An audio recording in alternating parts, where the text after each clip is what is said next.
Good afternoon, everybody, and welcome to the City Commission conference meeting. This beautiful, what is the 7th day of June, 2022. Thank you all for being here today. We appreciate your attendance, and let's get to the right agenda here. Here we are. So, for those of you who are here for the first time, I want to introduce you to the process that we normally have here. We have an agenda. Normally, we start out by discussing communications that we receive from the various advisory boards. And today we have several communications which we received. And the first one was from the Sustainability Advisory Board. Is anybody here from the Sustainability Advisory Board? Well, besides you. Our wonderful staff person here. So the proposed communication seems to focus on termite infestation, right? And they want the city to be focused on being more attentive to our city parks and to see what kind of program we have to eradicate the termite infestation. You want to help us out, elucidate us on what is this termite infestation that seems to be the equivalent of locusts that they describe? Well, I don't know. Glenn Hadwin, Sustainability Manager, Public Works Department. I don't know if I can compare it to locusts. I'm not the expert at that level, but I can tell you that the Sustainability Advisory Board invited Dr. Thomas Shovnik from IFAS over in Davie to come and talk. He's an expert on termites, and the city's actually been collaborating with him on some pilot studies in a few city parks here, looking at termites. In Dr. Chuvnik is tracking termites in the region, and we're seeing increasing levels of termites. And through his office, he's working with different communities to increase awareness and attention to this issue. Well, personally, I just had my house tented. I think city manager, did you just have your home tented? Didn't have to go that far, but we had some treatment done. Okay. Well, I had to have my house tented because of dry wood termites. So I guess they're in town. So Yes. I'm not quite sure what course of action the advisory board wants the city to take. Well, they have two recommendations to the city. One is to get the word out to our residents about termites and things that homeowners, property owners can do. And two is to expand on its efforts on our own property to address termites in our trees on city property. And this is really focused on trees and for the forestry, although certainly it can impact houses and other structures. Okay, Mr. Thornburg, are you aware of this issue? You're in charge of trees, right?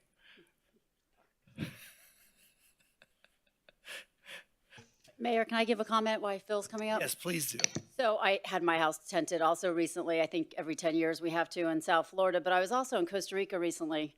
And I had a whole little history lesson on termites and their value in the whole ecosystem. So I don't know, we may want to also explore before we start bumping off all the termites if that's really ecologically what's best. I mean, I understand we don't want them in our house, but they did have a function that was pretty important in the rainforest there. So I'd like to look into that too.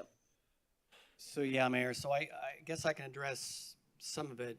Our urban forester's probably better, Mark Williams, but we are aware that there's been some tree damage from some of the termites in some of the areas in parks and on private property, and there is some, I guess, some initial early stages on what can be done, but at this point, from what I'm understanding, it's still being looked at, and there's so many trees in an urban environment that it's really a challenge to be able to get ahead of it. So we're I don't know. There's not a real good answer at this point, but as we become aware of them in our parks and in our trees in our parks, and we are. Do you feel like there's a sustained, significant presence of termites in our parks and recreation areas? At this point, I haven't heard of a large concern, but we are seeing some in some of the parks, and when we become aware of it, then we are treating them.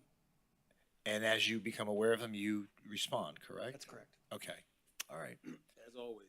right, okay. Yeah, What do termites do well, besides eat I at don't know. For houses? the rainforest seem to like them. I think they just have some value in eating whatever they eat, Do they eat including other our homes. insects? I really wasn't paying attention that much, but I did. I was Was looking this more at something the you saw on toucans. National Geographic at 3 in the Right. morning?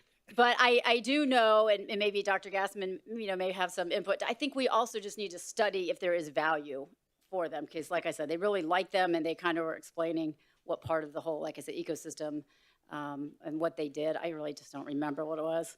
But I just don't think we should just kill them just for killing them sakes. I know we don't want them in our house. Okay. They're talking about a different species of subterranean termites that I think you saw the map that when the back up, and it was just talking about those areas. I'm in agreement with the both of you that there's termites everywhere. So if we do anything, we educate. But even in our construction department, there's a process during permitting for every new building to do sub, then the spray for the yard, and then a final termite treatment. Right. And if people can just do maintenance like the three of us have done, probably all five of us. Well, that's each individual property owner, right? Right, but I guess just awareness, Yeah. if anything, Okay. but I think parks have been doing it. If we just get the word out, we keep moving, unless Nancy Gassman has something different to say. Okay. All right, thank you. Dr. You got Gassman, something do to you say, want to add to this? Dr. Nancy Gassman, Assistant Public Works Director for Sustainability, to both Commissioner Martis's and Commissioner McKenzie's thoughts.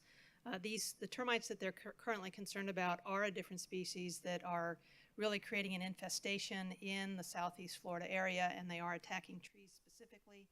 Part of the concern is that as these termites start to ingest the wood at the center of the tree, they are weakening the trees. And so one of the big concerns is, the two big concerns are, if we allow the infestation to move forward, we'll have many, many trees and we'll start to lose a significant portion of our canopy if we don't stop them early in the process. The other concern is that should we have another major storm, that those trees that we are unaware that they have an infestation will become weaker, and they may fall down in the storm without any warning. And that's one of the reasons why the academic community is advocating for additional inspection protocols so that we can capture those infestations early in the process and be able to address trees that may become a danger during windstorms moving forward. Well, I think we get that, but how do we detect presence? How do we, I mean, It's a visual observation and inspection. just visual observation? But Build a little to nest. Mr. Thornburg's point is that we have a lot of trees. Right. So any type of systematic inspection process is going to require additional staff and resources to be able to institute that in city properties. But awareness is a good starting point for the community, so that individual property owners are also paying attention to any work that might need to be done, or anything that's happening within their own tree canopy on their own property to protect their own property should they have an infestation within the tree canopy itself. Okay. All right, great. So I guess the message here to the public is, if you see something, say something. Bring it to the attention of the city, call our main number and ask for the Public Works Department or Parks and Recreation, so you could bring to our attention the fact that there is a tree that has the presence of termites there. Thank And you. also send all of your termites to Commissioner Moritas' house. Okay. Thank you. Okay, thank you so much. Our next communication is from the Historic Preservation Board. I'm not sure I know where what this building is. It's 1701 South Andrews Avenue. What building is that? That's the Wells Fargo Bank. I think it was called Everglades Bank first. It has that really cool undulating concrete canopy in the front. And they want the city to designate that historic? Has an application been made? they're encouraging that we request them to institute discussions surrounding designation of that landmark and to also ask the owner to come and have a discussion. That's what. Is Trish Logan here? That's the Trish, one could- that Commissioner Glassman spoke of the last meeting, am I correct? I think so. I don't. Yeah, we've talked about it before. We've talked about it before, yeah. Trish, is this, does this building at least have a prima facie case of having the indices of historic significance? Good afternoon, Mayor and Commissioners. Tricia Logan, Urban Design and Planning. This property was identified as a potential historic landmark in a recent architectural resource survey of the neighborhood of Croissant Park. And so the consultant who conducted that survey did identify this property as potentially eligible for the National Register of Historic Places under Criterion C, which is for the basis of architecture as an intact example of modern architecture. So, do you know if there's a business currently operating out of it? It's currently operated as a Wells Fargo. That's not Okay. correct. So if is this going to in any way, I'm sure it's not in mint condition, is this going to in any way inhibit the bank from trying to do, repairs to sustain its longevity? So this property came in as a development application to demolish the existing structure and construct a new bank building on the corner on the same parcel. And so as part of that process, historic preservation staff does review all potential threats to potentially eligible historic properties, architecturally eligible historic properties, archaeological properties, and we comment on that and provide that as part of their DRC process. And so as part of that, we also sent a communication to the City Commission to identify this property as potentially eligible and the fact that it was part of this development application. Vice Mayor, did you want to say something? No, I mean, we talked about it, and I'm happy to, continue the discussion around it, and, yeah. Ms. Toothaker, are you representing any parties here? Want to come up and, what is the property owner's interest in this? Mayor, Vice Mayor, Commissioner Stephanie Toothaker on behalf of Broward Health. This property was purchased by Broward Health from Wells Fargo, and Broward Health has done a lot of research on the building, is in the process of processing a site plan for that property. We would be very pleased. We've actually done a lot of research. We can certainly speak to it tonight, probably not the right place for it, but we would be more than happy and would welcome an opportunity to sit down with staff and with Tricia and the commission to discuss the plans for the property and just the history. We've done, the Tamara Peacock and Associates has done a lot of research on the historical aspects of the property. Okay, We just ask that you not take any action today. so there's no fear that it's going to be torn down in the process? I think we'd like to talk with you about our analysis that we've done, and we will not proceed without having a discussion. Okay, all right, thank you. Thank you.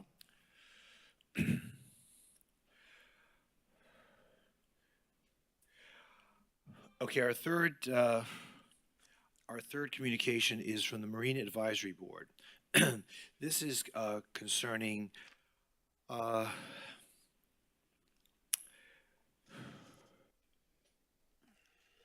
not quite sure what they voted on. There's a whole number of, there's several paragraphs that they've attached. It says the board was instrumental in the installation of the floating docks in the Riverwalk area and values boaters' access to restaurants and so forth. This has to do with the request to allow dockage where the Salt 7 restaurant is? Is that what Yeah. this is about? I think it does, Mayor, and we have some members here, Mayor, of the board, too. Is the chair of the board here? Or, hi there. Come on up.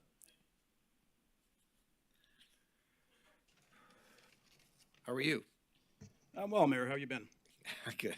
Mayor, Vice Mayor, Commissioners, my name is Ted Morley. I'm the chair of the MAB. I've actually got, I believe, 6 additional members of MAB here speaking. Yes, a few of them have signed up. Yes. Actually, Mayor, only one can speak. So I guess that lucky one is me.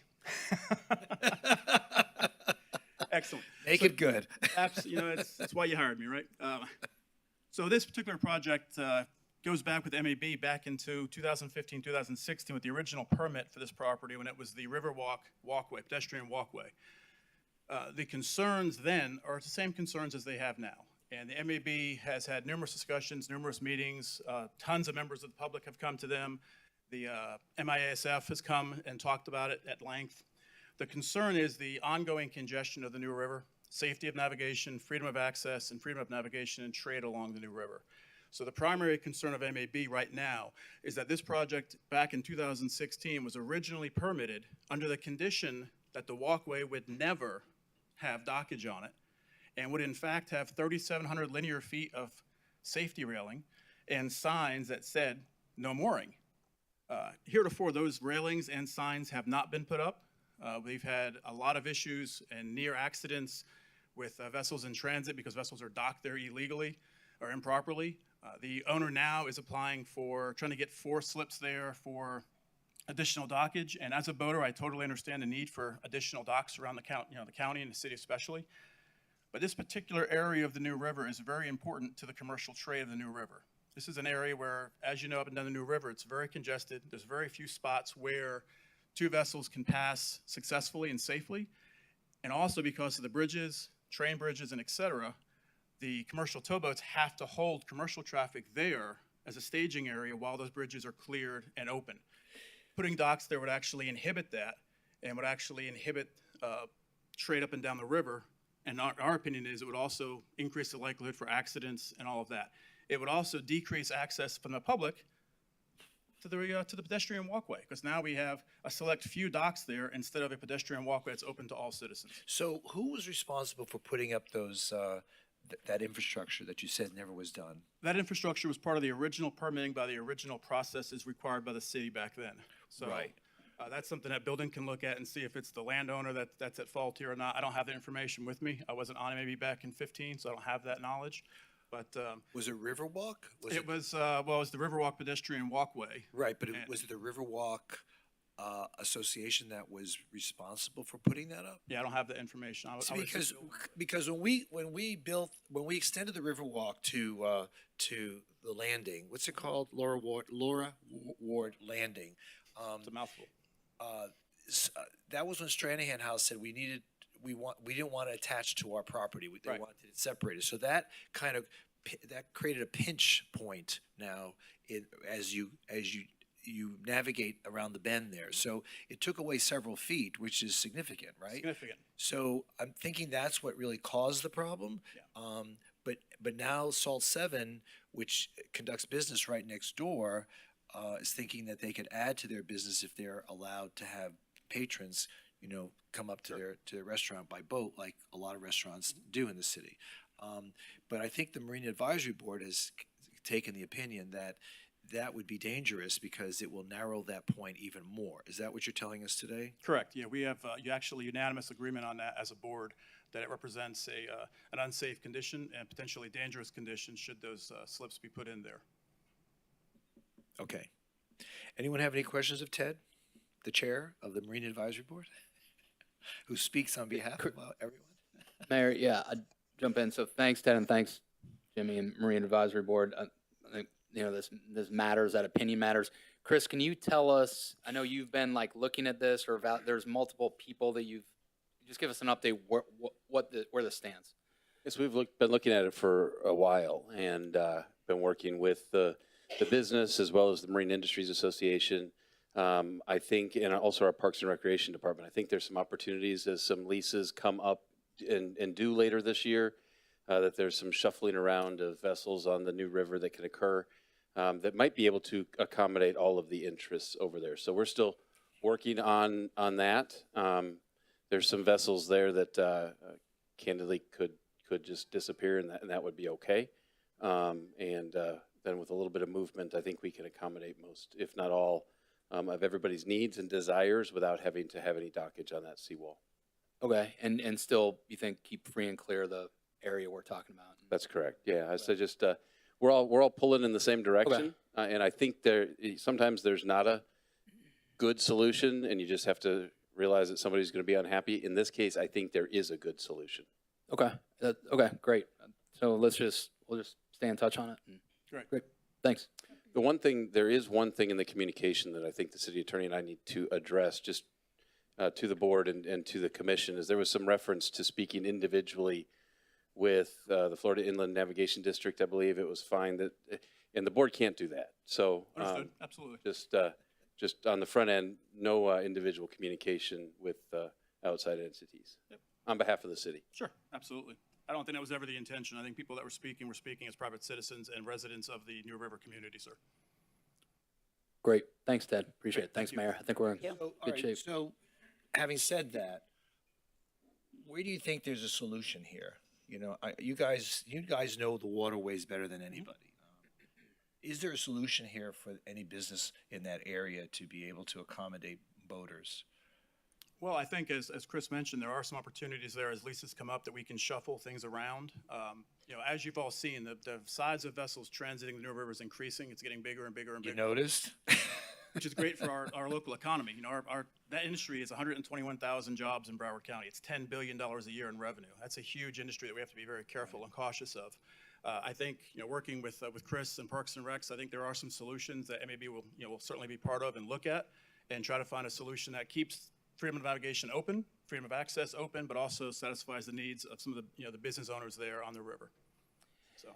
Chris, what's the process of that just to keep the Marine Advisory Board up to date on as these discussions evolve? Is it just communicating to Andrew, I guess, and then him communicating with them, or? Yeah, eventually there will be the need for some dockage permits if we start to shuffle things around, because people are going to have agreements in different places, and frankly, we're probably just not going to renew some of the dockage agreements that we have in that Okay. area with some of the older, larger vessels that just don't seem to move all that often.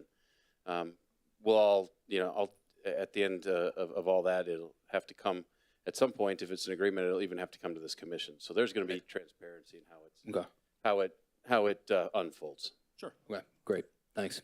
Okay, great. Thank you, Ted. Thank you, Mr. Mayor. Okay. Any questions regarding the communications? Good. All right. All right, now we move on to a new phase of our afternoon meetings. We have, as a commission, made the decision to allow neighbor presentations to take place both in the evening and in the afternoon alternately. So today we are asking certain neighbors to make their presentations in our afternoon meeting. We have several people who have applied for that. A couple of people have withdrawn their request. And so I think there are just going to be 3 today instead of the 5. Is that right, David? Yes, Holly Wilson and Mary Ferdig are not present. Okay. So is LaRonda Ware here? Oh, there you are. Hi. LaRonda is going to speak about the fire department. Greetings, Mayor and Commissioner. LaRonda Ware, 417 Northwest 16th Ave. I'm here today to talk about the fire department. Hey, can you speak more closely into your microphone? Closer? A You little don't closer? have very good Can you hear me? microphone. Yeah, we can hear you now. Okay. The fire department. From the time my son was 13 years old, he was in the Explorer program. He stayed there all the way through middle school, high school, college, and of course, as he enlisted in the service, the Air Force, he always came back home. At the end of March, there was an incident where he was injured and fire came to the scene. I heard some things that had happened as fire took care of my son. I'm here to tell you about fire as a family and the love and support they have gave me for the last 58 days. They have not left my son's side. And the support of the fire department and his upbringing over years and the travels that he has been through all over the country, he took the fire skills that he learned at Fire Station 8, 46, 35, I think I'm missing in 2, that he rolled for the last, 10 years of his life in high school and middle school and coming back from the service. I'm here to say thank you to Captain Joe Fox. I don't know if he's here or not. He's not here? And the fire department. My son, I'm gonna say this about fire. You guys have a love that nobody else can touch. It's an unconditional love. And I appreciate it. And I had to tell you thank you. I would be remiss if I wasn't here to tell you.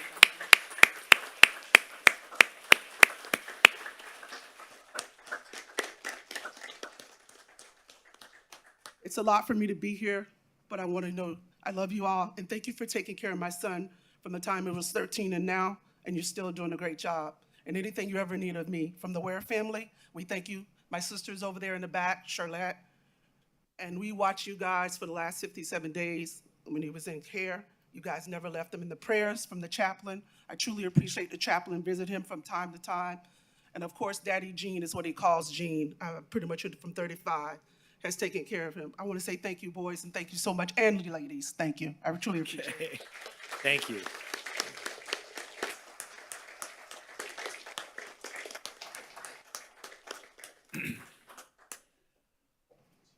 Elaine Wilson. Is Elaine here? Elaine? Elaine. Mary Furtig is here. So, 4. Mary is next. But Elaine is not. Okay. And is Fennell Antoine here? Oh, you there? How am I supposed to know? You're in disguise. You're wearing a black hat and a black mask and black glasses. You're next after Mary.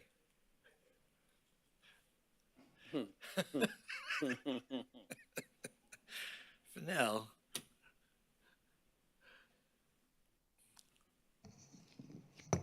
Good afternoon, ladies. Hi, Marilyn's here to help me with. So, good afternoon.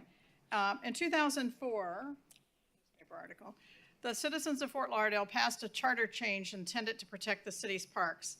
The amendment that any conveyance of city-owned property, city-owned land zone park in accordance with the city's ULDR, the removal of such zoning designation be approved by a unanimous vote of the City Commission. That was a 2004 charter amendment. Ironically, nearly 20 years later, one, if not the one, of the parcels of land that inspired that amendment change has still never been designated park, and therefore does not have the protection that the voters sought. In our quest to amend the charter to further protect public lands, members of Lauderdale Tomorrow have created an Excel spreadsheet of all parks and facilities listed on the city's Parks and Recreation website. Using tools on the city website, specifically the 3D mapping program and the zoning map of the city of Fort Lauderdale, we have identified the zoning designations for these properties as well as the acreage, address, and other factors. What we have found is that many significant city parks, large and small, are not Zone P for park. Policy and the comp plan, policy PR 1.1.4C of the city's comprehensive plan states all designated park sites are to be Zone P for parks, recreation, and open space, and have a land use designation of park open space where appropriate.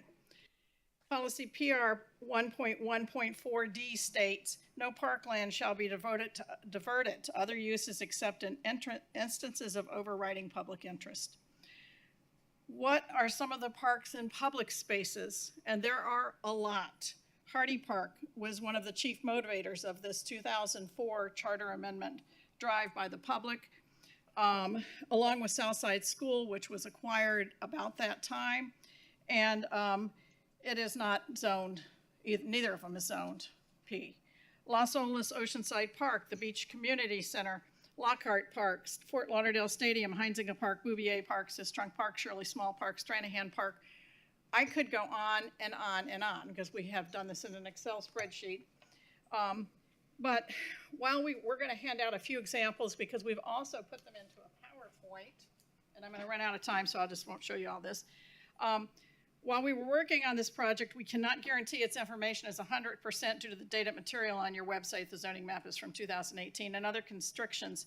But we encourage you as our elected officials to ensure that all properties listed on your website or in other inventories as parks and community facilities are zoned park or where appropriate community facility. For example, the Beach Community Center is zoned community business. We embarked on this project as part of our research into strengthening protections for public lands. We're moving ahead with an effort to craft a charter amendment that is not so restrictive that it impedes city business, but rather one that serves to provide voters with a say into what happens with the lands we own. This is not a new request. Residents have talked about protecting public lands for years. In 2004, as you can see, the voters thought they were doing that with the charter amendment on the parks. In 2008, the Central Beach Alliance created a list of goals. Number 3 reads, protect city-owned barrier island property by ensuring a city referendum to sell or change use of the land. It is still posted, this will be approved by a supermajority of the voters of the city of Fort Lauderdale. This is still listed on their website. And in 2016, as you know, Lauderdale Tomorrow organized a successful petition drive aimed at creating a stronger protection for public lands. We request that you consider putting a proposal to safeguard public lands on the November ballot. Regardless, we'll proceed with what we're doing. I just want to mention one thing. When we contact the supervisor's office to receive so they could tell us how to proceed with a petition drive, they encouraged us to call the city and have the clerk's office tell us the process. When we did that, and we were advised that we should basically get an attorney. I really think that the city, and I wish one of you today would ask, what is the process? It is outlined in the charter. We wrote what we read in the charter and sent it back to the city and said, just want to make sure this is correct. I don't think that it's inappropriate for a city to tell its citizens what the process is to initiate a charter change. With that, we're going to hand you some of these documents so you can see the work we've done. There are 122 properties on this website, and so we're not going to hand them all to you, but we want you to see kind of the work that we've done and get an idea of what it is. And when we finish, we're happy to share with anybody, and thank you for the time. Okay, thank you, Mary. Mayor, One could second, Phil address that? Wait, just one. I'm sorry. Yes, just 1 second. Alan, I don't expect you to respond right now, but do you think that someone in your office can prepare a quick memo to these folks to tell them what the process is for for being able to put something on a ballot through a petition effort? That's what you're asking, isn't that, Mary? If directed to do so, I can, and I can explain. The clerk was asked those questions. He was asked specifically to interpret the charter. City clerk is not to interpret the charter. Yeah, and The charter is very clear in what it is required, and there were, the questions were confusing, and it wasn't for the city clerk to respond, so upon my advice, I advised him to No, respond. you're absolutely right. He's not a lawyer. He shouldn't be giving legal That's why advice. he's asking you to do it. No, I understand, and I'm just saying, again, if you could just in a I quick can memo. say what the charter says, but I can't give them legal advice. That's You're the not only- giving legal advice. You're just saying what the charter says. Okay. Because sometimes you and I speak a language that the rest of the world doesn't understand. No. And and maybe in plain English, it might be helpful to get a memo. Sure. Okay, thank you. And thank you, Mayor. I'm just assuming if the supervisor suggested that we do it, that it's probably a routine thing that you do. Well, we don't, No, it most doesn't come cities up every don't. day. It doesn't Huh? come up every day. So it's not like, No, but I'm thinking that a lot of cities probably would have a process that they can just say, here's what you we do. It's in our charter, but I understand that, and I've read your charter. I'm just verifying that what I'm reading is correct. yeah, I don't blame you. I don't Thank blame you. And Mayor, I think that's something that we hang on the city website. Here's how to initiate a charter, How change. how do a petition drive? Yeah, how do you petition, and here's the attorney's analysis. Well, there are probably two ways we can do it. One is by petition, and there's probably another way by the commission. Yes. So both I ways. think Sure. we need to understand both, because I think we have the ability to vote and affect change. Yes, or we put do. something on a ballot. And I believe it's probably 10% of the registered voters in the city of Fort Lauderdale that are required to be collect the amount of signatures to put something on a ballot, but that's my limited understanding, and I could be wrong. Yeah. But I don't think this is a complicated answer. No, and I thank you for saying that. You all could certainly put it on. Just wanted to let you know, this is our PowerPoint of a slide for every park, giving the location, zoning designation, and so forth. And this is our 4-page spreadsheet. And we'd love to talk to you, share, whatever. The goal here, for example, you're going to see when you get the packet that Virginia Young Park is RS8. Francis Abreu Right. Park is RS8. I mean, a lot of our neighborhood parks that we just assume are parks are really not zone parks, so they don't have the protection that the voters intended in 2004. So So, I think we have a couple of things, Mary. One, I think this commission, if we choose to, we can move forward with zoning our parks. And then two, I believe we probably are up against some kind of deadline with getting something on a ballot. And I don't know that either, but that's another question we need answered. What is the deadline to get something on a ballot? And have we missed it? It seems like June kind of may, I'm not sure about that, but we need to ask that question also. So, I mean, I don't know if we can discuss now as a commission, do we have the desire, or is this a nighttime discussion or something? Or do we have the desire to at least designate our parks?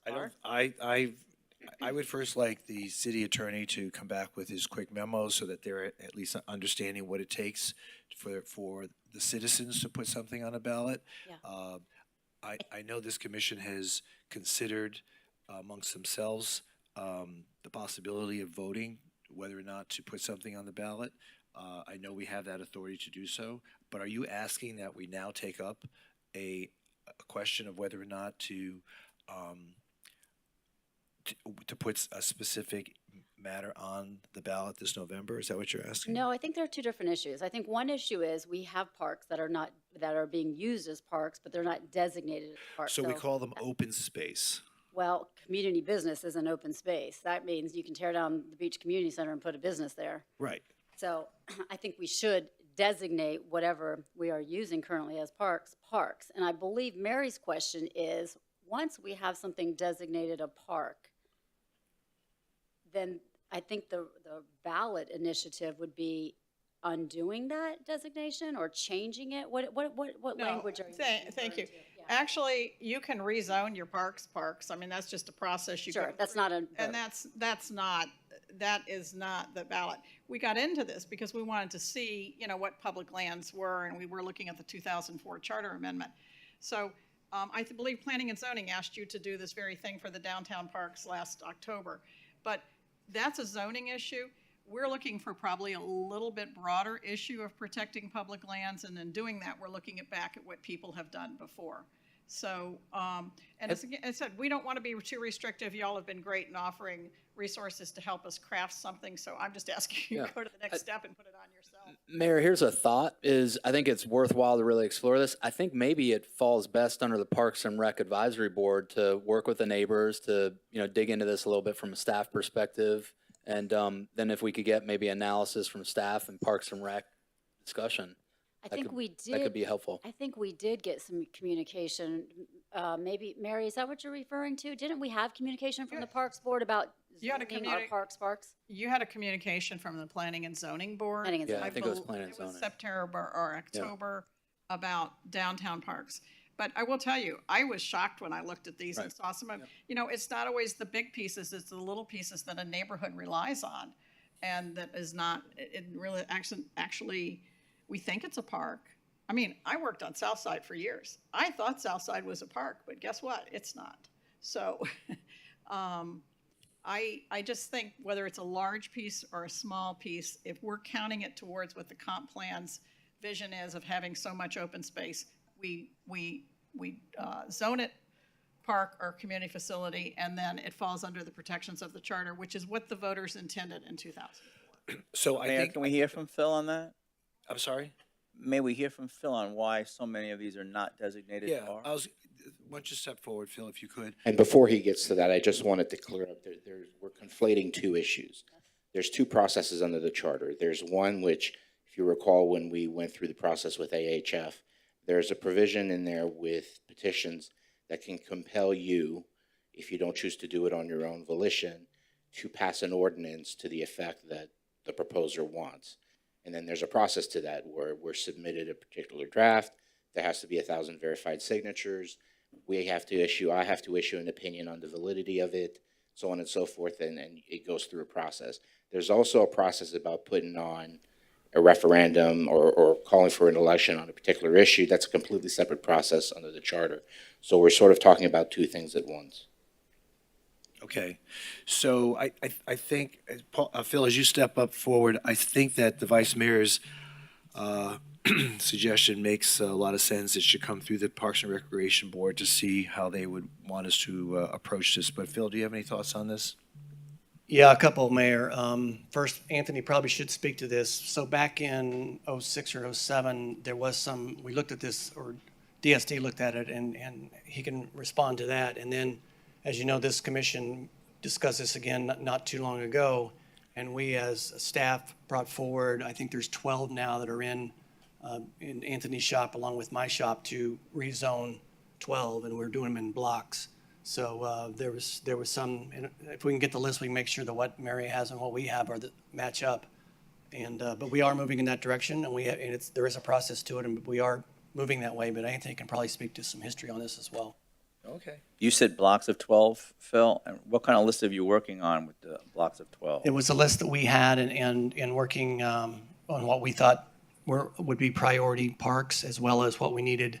Some of them need to be rezoned anyway for our park master plan and our development of our parks through that, where we may have setbacks and things like that. So we kind of just picked what we thought would be the best first group to go forward, and then we're working on the second group now. Do you have a timeline in terms of completion of all of them on the list? Anthony can probably.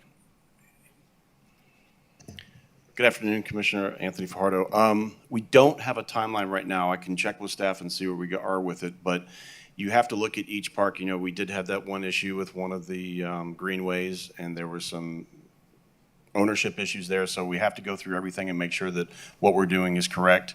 So that can tend to slow things down.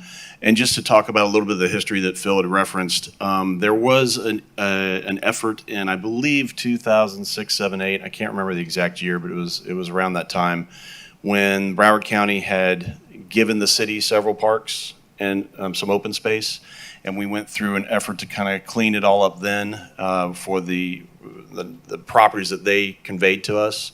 We had to do some land use amendments and some corresponding rezonings. There was an additional effort by the previous city manager that required us to go through and make parks a permitted use in all zoning districts. So there was another effort to kind of address this through that effort and not really rezone them to parks. But absolutely, we can continue to work through the processing and get them all rezoned appropriately if that's the will of the commission. Yes. Yep. Thank you. That's Yes, helpful. Thank maybe before November. Good timeline. Try. Okay. Okay, so what's the next step then? Great, we're To ask the advisory board to come forward, or we're already in the process of doing what? I think that's already done. We're already in the process of doing the work. I think if Rolling. we get the material that Mary and Marilyn had put together, that would be helpful because it could help guide some of the conversations. At this point, I just don't have enough detail on what staff has dug into and what list they're working from, if it's different from what they have or if it's all consistent. So we're good. Okay. All right. Thank you. Okay, you're welcome. Mr. Antoine, front and center.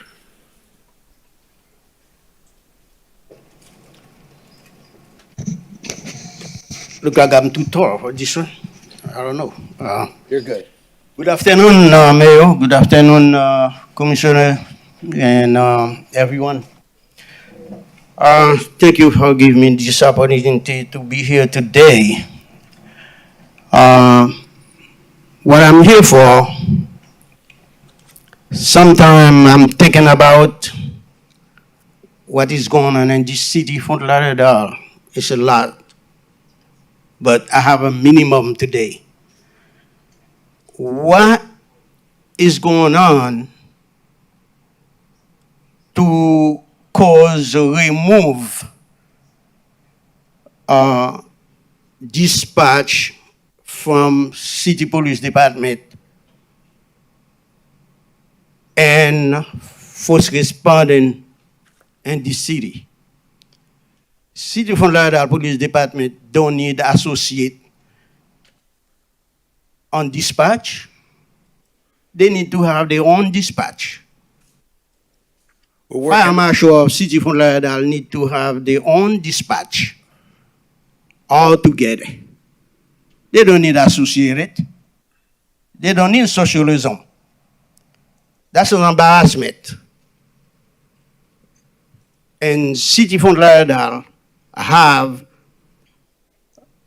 enough resource to take care of first respondent to the city.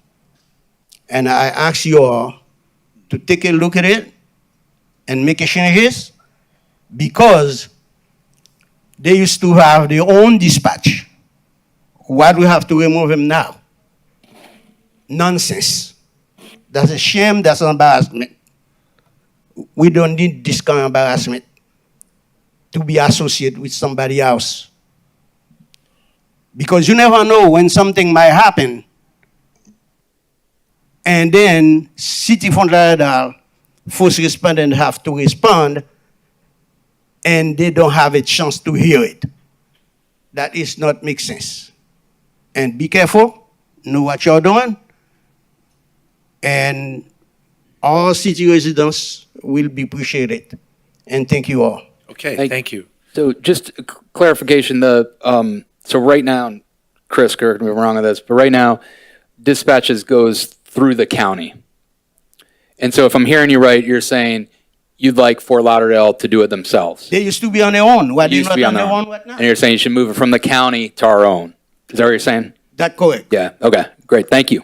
Thank you. We're studying that right now. I think, Chris, we're working on an analysis of that, right? We're looking at a couple of different things. One is to update the Fitch report that would bring it to current pricing to do it ourselves. The other is to look at a model that would provide for managed services. So we're looking at it from a couple of perspectives. Okay, so we're working on that, to look at that. Thank you Yeah, very much. Thank you, thanks for being here. So, but understand that we have looked at this already, and the cost was excessive to be able to bring it back to the city.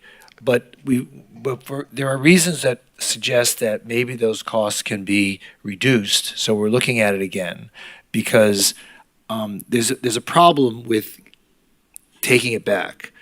Because the county, when all the cities said to the county, okay, you take it over, the county raised the millage rate so that anybody who has property in the county is paying for that 911 service. So if we do it ourselves, we're probably going to have to raise our millage rate a little bit. So what is it, 5 cents? So now people are paying twice. So we're looking at other cities in Broward that have returned the 911 dispatch service to themselves, and we're just trying to figure out how they've done it, how much it's costing them, is it working, and so forth. So that's what the city manager is engaged in right now. So Mayor, we used to have him before. we did, but He was working. well, I thought so too, but Yeah. we thought that the county could do better because it would. I don't been here yesterday. I know what is going on, and please take care of this problem. Okay, we will. All right. Thank you. All right. Thank you. Thank you. All right. Okay, that's all the presentations. Thank you. Did you bring your fan club with you, Fennell? It's like fire likes that. Okay. I know why you're here. Okay, CF1, actuarial impact statement, the IAFF requested benefit change. Who's going to report on that? Why don't I ask Scott Bain to come make an introduction, and while they're approaching the podium, let me turn it over to the city attorney so he can talk with the commission here quickly as what our interaction can be this afternoon with this presentation. Correct. The purpose of this is to provide you some information from an actuary for your consideration. However, since we don't want to engage in any inappropriate collective bargaining that hasn't been noticed and so on and so forth, I would ask you to refrain from any back and forth discussions with the union. Obviously, absorb the information to the extent we need to discuss it with management. That can also be done through our normal process of shade meetings. Okay. So who can we ask questions of? Can we ask questions of the actuary, Alan, or what's? Or based on what he's presenting, sure, if you have a question about what he just presented so you can understand and obviously understand it better, that's not a problem. Okay, great. And how about asking questions of you or Chris on this? Probably not. That's something we should do in a separate session. Okay, thank you. Well, this memo that's attached to the item, the bottom line is, if we go with the proposed request by the union, it's going to cost the city $496,778 more in this coming fiscal year, than the current fiscal year. Is that the bottom line here? Almost the bottom line. Okay. Second to the bottom? Close, yes. Okay. Proceed. So as I was asked, Scott Bain, President of the IFF Local 765, your Fort Lauderdale professional firefighters. so kind of give a little background, as the city manager had brought up, is that we've been in negotiations for quite some time now. The negotiations, we got to a point that started slowing down a little bit because this is a big topic for the members that are here today, and as well as many others that are not able to be here today. Scott, I just want you to know that when you speak, the heavens thunder. Glad you understand that. So with that being said, we came to a point that this, during the negotiation process, the finance director, Susan Grant, had asked the IFF Local 75 to produce an actuarial study for the changes that we were asking for. That is what we then engaged Brad Heinrich, we got permission prior to that from the pension board. He is the actuary for the pension board, so the data comes directly from the pension system. That way it's not coming through us or anything else. When we got that report, we presented that report in the negotiations, and that's the point that last meeting was in December. This is where we're at today. We've tried a couple times, as you all are aware, that we've tried getting this done. This was the format it could be done in. So the actuary has come over here today to present this and hopefully answer any questions. I've also signed up to speak on the item in case there's any questions of me that are not negotiating, but questions for clarity as we go. So I think that's perfectly fine, I believe, for it, but I'll let the city attorney opine. But if we're not negotiating in public, that's not what we're doing here today. It's not a negotiation session. It is simply for information, so you guys can go back in your closed door session and make an informed decision with proper information. But I do have a number of the firefighters here today. If you guys will please raise your hand.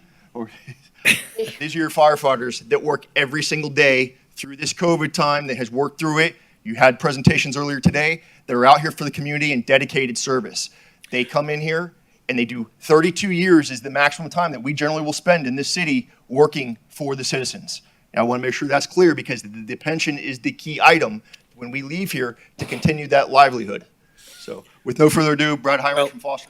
Let me ask you a question, Scott. In a previous meeting, there was a discussion about adding to the complement of firefighters by, I think it was 16? Yes, 16 positions. It was at a previous meeting. Yes, there was. Those positions were added to the overall budget of the fire department. It's been over the last 5 years, there's been budget requests for additional personnel. We finally got some of those, and that was to reduce your overtime spending that you're currently doing. Right. To take care of the sick time, vacation time, holidays, those items. I get that. So, are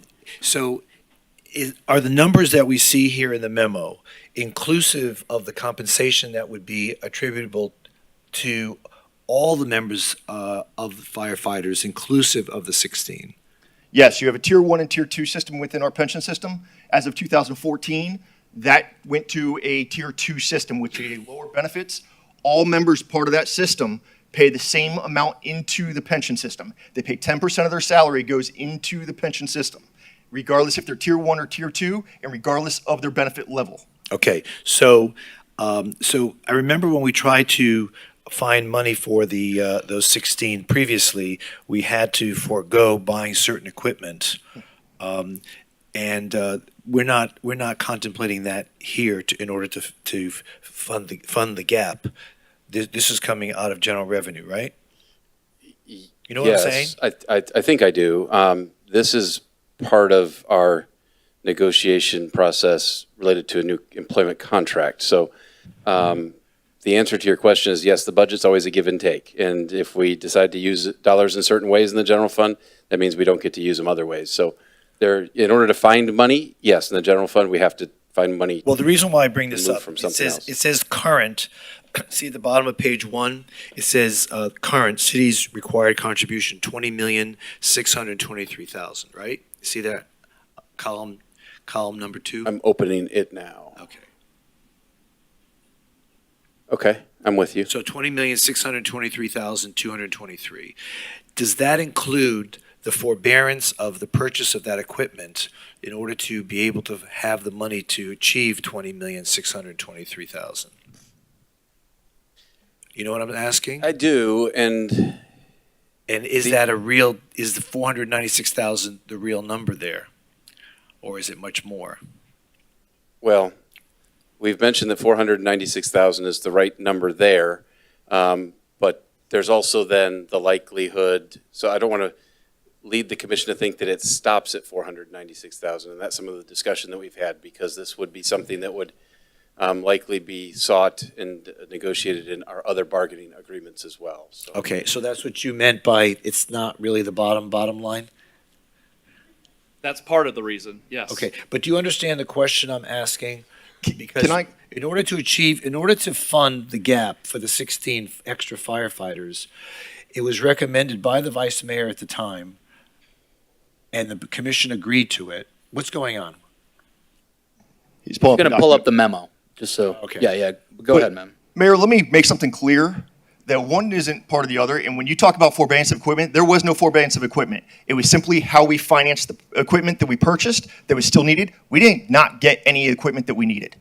It still came in place. We didn't, those positions, and that has nothing to do. We didn't write one big check for it, it was the It payment. was for financed over 7 years. Okay, all right, okay.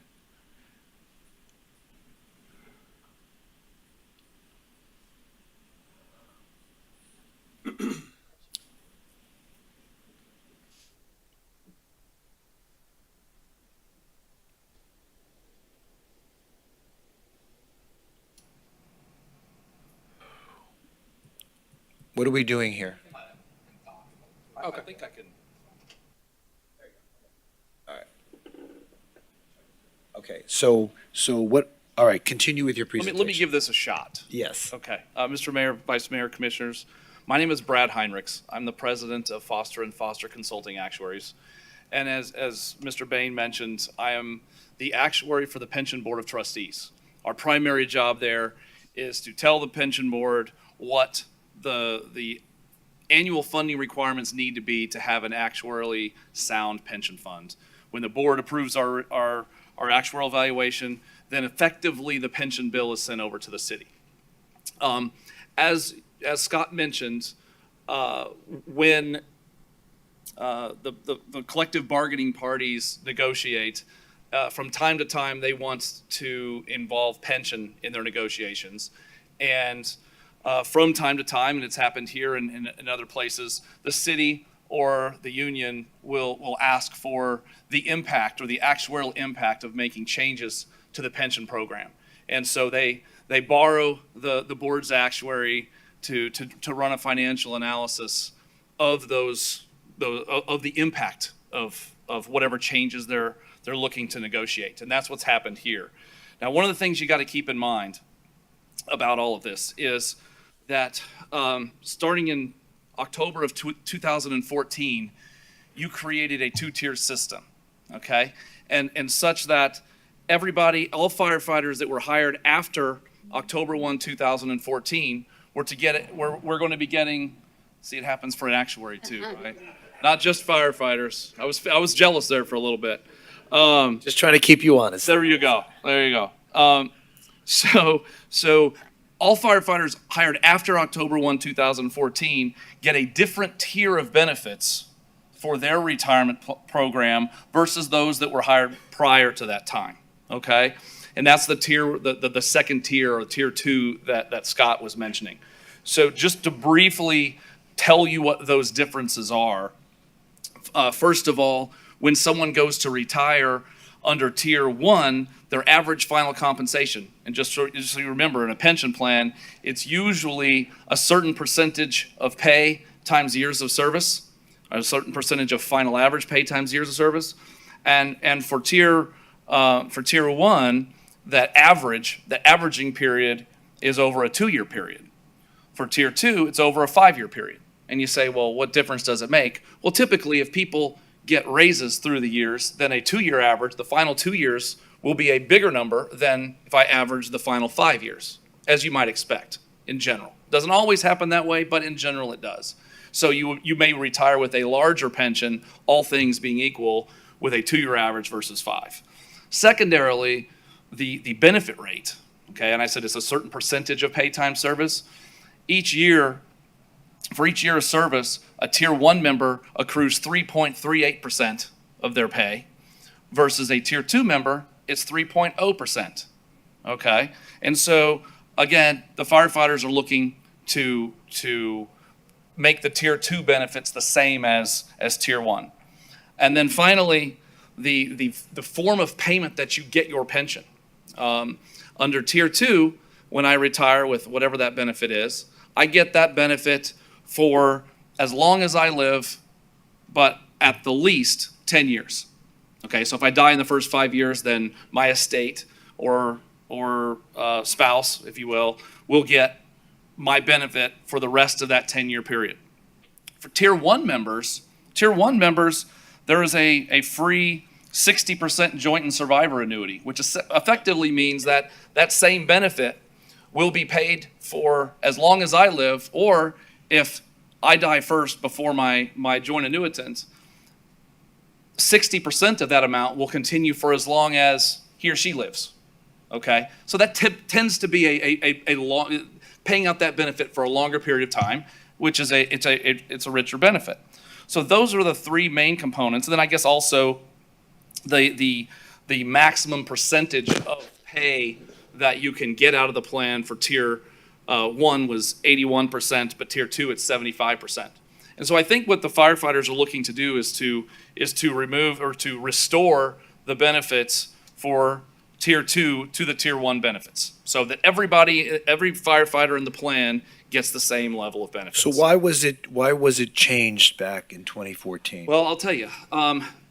There was because I was here, pension reform was a very popular item across the state, Florida, and actually across the country. And in and around that time, lots of pension funds were pension plans were being revised downward. And in this case, and in many other cases across the state, they instead of changing benefits for the current workforce, they would say, we're just going to change the benefits for anybody hired starting tomorrow, for example. Okay, and so City of Fort Lauderdale wasn't unlike other plans at that time. Now, of course, since that time, what's happened in the markets? The markets have done really well. Your pension board has done a terrific job.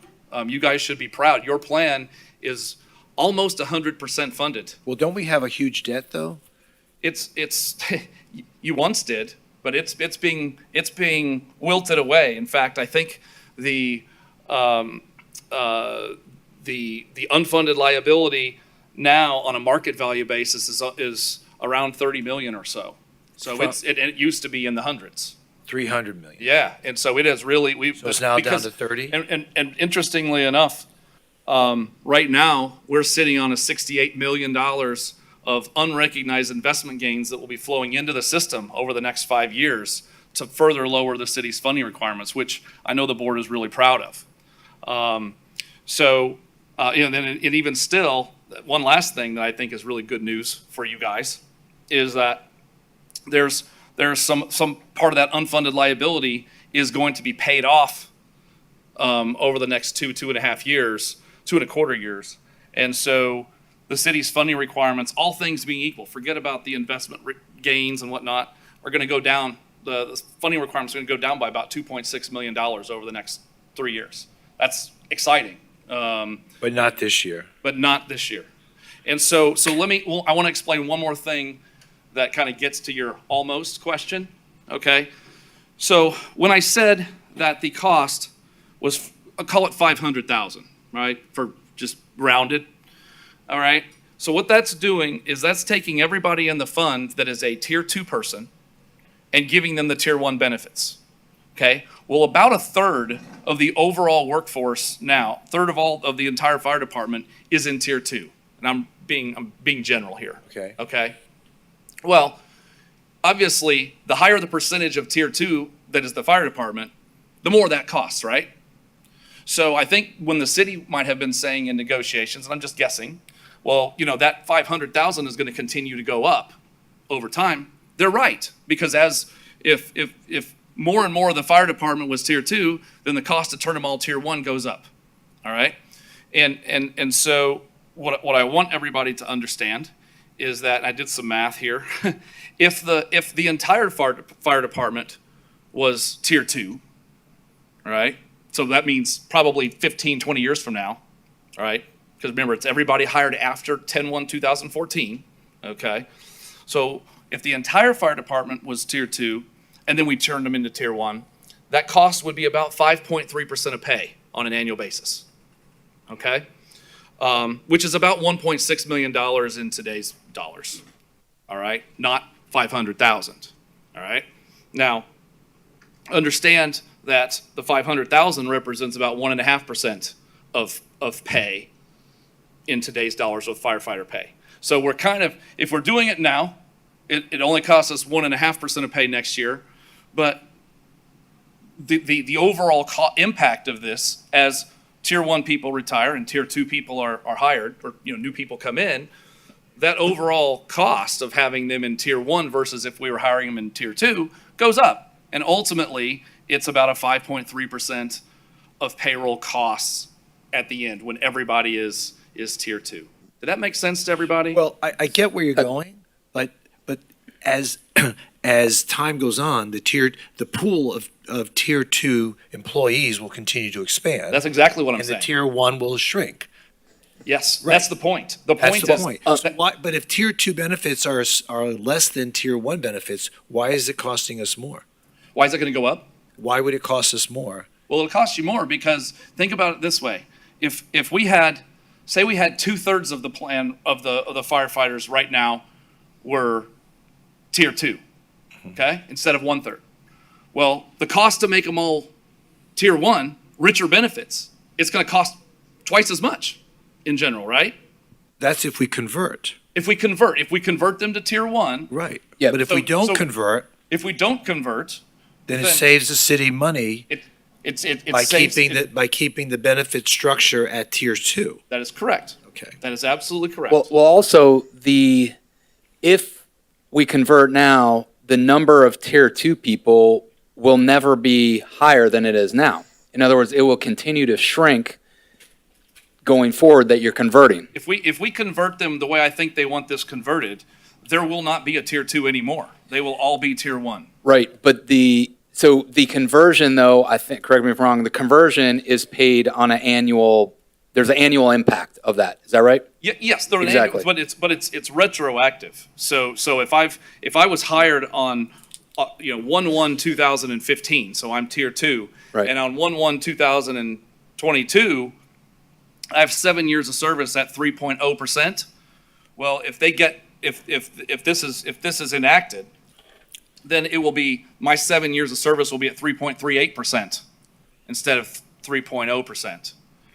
So it will be as if I would have effectively been a tier 1 member all along.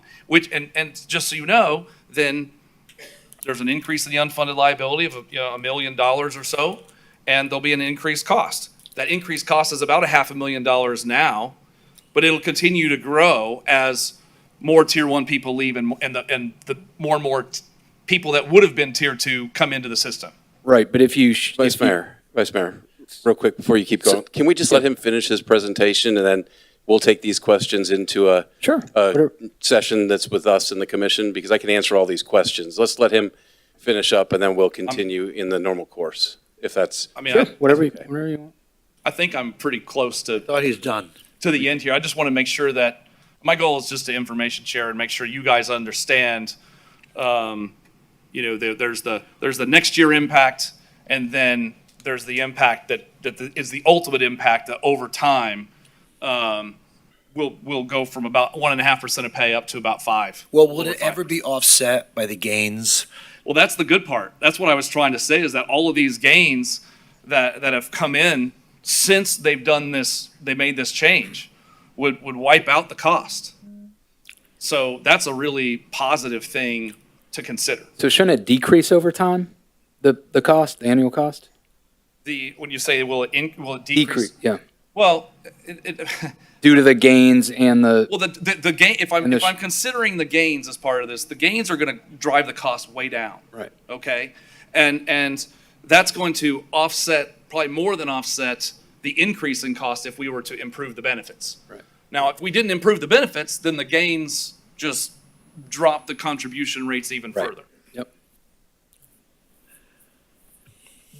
Are you I don't know done? if I made this. Are you If I done? made this really cloudy. Okay, let's start from my left. Commissioner Moritas, do you have any questions? Well, I believe, I I feel like we're supposed to talk about this in closed door. Correct. I would just So I'll prefer do that that. we I understand what's going on. not take questions and just thank you for the presentation, and we'll continue then in the normal Okay. negotiating posture. Okay, all right. Thank you. Thank you. Thank you.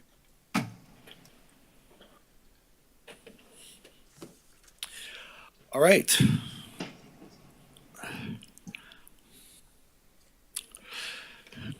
Mr. City Manager, we just have to make more money. Mayor, I did sign up to speak on this. Who's that? Oh, yes. I did sign up to speak on this, and it's not going into. We're not negotiating, it's just. We're not negotiating. I completely understand that. I've been doing this for a couple minutes. Okay. So I completely understand that side of it. But some of the other things, I think the commission, when they go, I know that some of the questions there, the previous times that I know the city manager mentioned that he would answer the questions in closed door session, but there's something also I provide each one of you with the contact information for the actuary that you can contact him independently for. Also, the other thing to note is that were changes. This year we had some experience gains in the plan due to the returns on the investment. And we've been lowering the assumption rate of the plan from 7.5, where the plan is to get down to 7%. That's on the pension board side of things. It's 5 basis points per year. It's been being reduced to help on some of those expected return costs of the plan. With that being said, there was also some assumptions that were going to be changed within the plan this last year that would actually, we foregoed doing the lowering in the assumption rate because of the fact there were other assumptions that were coming in that would actually increase the city's cost. That was brought forth. The city's representative that sits on the board asked at that time that would this pension board continue with that, even though it was going to drive the city's cost up even higher at that time. The plan said, we're working with the plan sponsor, which is the city, that we would go ahead and take that action and do as the city asked in that period as well. So there are some costs that have been impacted into the plan by the city as well. So I want to make sure everybody understands that as we go through this process. And like I said, if you have any questions, you guys know how to get a hold of me as well as the actuary. You have all that information, and I know the city manager will be in touch with you as well as we go through this process. Thank you for your support. Very good, thank you. Thank you. I just wanted to ask Chris, do we have a scheduled closed door for this, or when is it? It'll likely be at the meeting of the 21st. We don't advertise it, so it doesn't We have to advertise- publish. okay, just so I know, it is I scheduled. doubt that we can fit one in today based upon the length of this agenda, so we'll shoot for having one at the next meeting. Okay, so June 21st, all right, thank you. All right, CF2, presentation of the COVID-19 impact study on Fort Lauderdale businesses. Who will be making that presentation? Who wants to do the introduction? Ingrid, Sarah? Sarah's going to do the introduction, then we have our consultant Thank you, here. gentlemen and ladies. Present. We're losing our audience. I should put it last on the agenda. Yeah, right? Make them suffer through this like we do.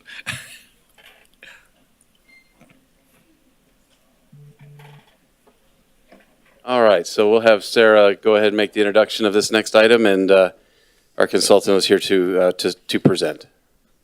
Good afternoon, Mayor, Commissioners. I'm Sarah Spurlock, Nighttime Economy Manager. The city entered into a contract late last year with John Stover and Associates to take a look at the COVID-19 impact on all Fort Lauderdale businesses, or all sectors of Fort Lauderdale businesses. So they looked at data starting in March and ending in March of 2019? about December or January. March of 2020? March of 2020? Yes, I'm sorry, March of 2020 when it started, through December, maybe January of this year. Just a number of different data points, and I'll have John discuss that presentation. Okay, And this very was- good. This was given to you all on May 23rd via commission memo, but it's, now we're just going to get some highlights on that report. All right, great, thank you.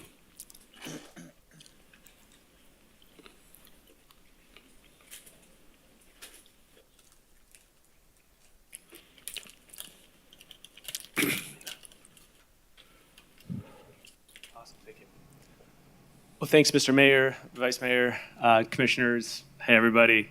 So I'm John Stover, Managing Partner of John Stover and Associates. We're an economic development consulting firm based in Washington, D.C., and we specialize in economic analysis and economic development strategy. As Sarah said, we were retained by the City Manager's Office and the Department of the Nighttime Economy to kind of take a step back and say, okay, what just happened over the course of the pandemic? What are the implications for the businesses in Fort Lauderdale? And then what are the takeaways for our leadership, our decision makers, our business community, and just everyone at large? And try to kind of connect the dots with just what are some implications for policy or support moving forward. And there's a few main, and just a ton of different data sources, but there's kind of a few main ones. We issued a business survey that was responded to by nearly 400 different business owners, which is a fantastic response.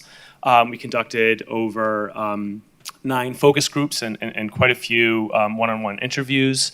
And then we used credit card spending data to understand over time how different customer bases and spending among different industries changed over time in Fort Lauderdale. We were also supported by a local firm, Dickey Consulting Services, who led the community engagement processes. And my firm's doing a lot of COVID impact assessments across the country, and maybe to kind of take a step back and set the stage. When we think about economic resiliency, we use the World Bank's definitions and think about it in a couple of different buckets. One is instantaneous impact or instantaneous resiliency. So what that is when an event like a pandemic occurs, how bad does the bottom drop out? What's the hurt that happens? And then the second framing is dynamic resiliency. So how long does it take for the recovery process until things normalize, and how do you even define what normalization means? And what we found is the type of conditions that lead towards economic resiliency during the pandemic were having a lot of diversity of land uses and activity. So if certain uses like hotels or office space sees a large decline in activity, there's still enough kind of economic gears happening with other land uses and other customer bases to sustain an economy. And this chart kind of gives a nice little summary of what just happened over the course, starting in early 2019 up through the end of 2021. This is customer spending monthly. And you kind of see the kind of that white line is kind of the onset of the pandemic. Fort Lauderdale has a nice little cyclical economy of spending kind of dropping down in the summer months. And then, you see sales and customer spending kind of drop off a cliff starting in March, April, May of 2020. It hit a low point of just over 50% of customer spending. So that's kind of how bad things dropped out. That's pretty typical from what we've seen in cities across the country. What is a little less typical is just how quickly things rebounded, frankly, in Fort Lauderdale. Whereas by March 2021, customer sales had reached the pre-pandemic levels. And now, as of the end of December 2021, the beginning of this year, we actually surpassed prior sales. And there's a number of reasons. Some of that is, frankly, some of it is just inflation and just the craziness, but some of it is true growth in the city, and something that a lot of other areas, again, in the country has not seen. But thinking in terms of just this kind of point in time isn't really the right type of framing of how a business thinks about it. Business wants to know, well, in a given year, did I make more money? Did I make less money? What are the implications here? So when we think about, how did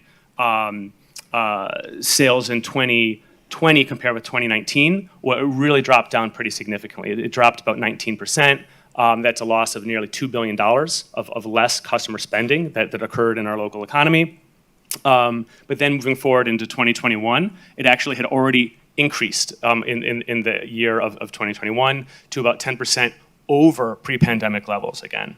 And that's a little under $1 billion of additional sales revenue coming into town.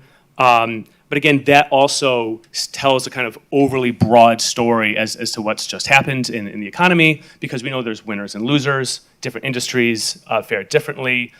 Even within the same industry, certain businesses had the best time of the year. Other businesses really underperformed or shuttered indefinitely.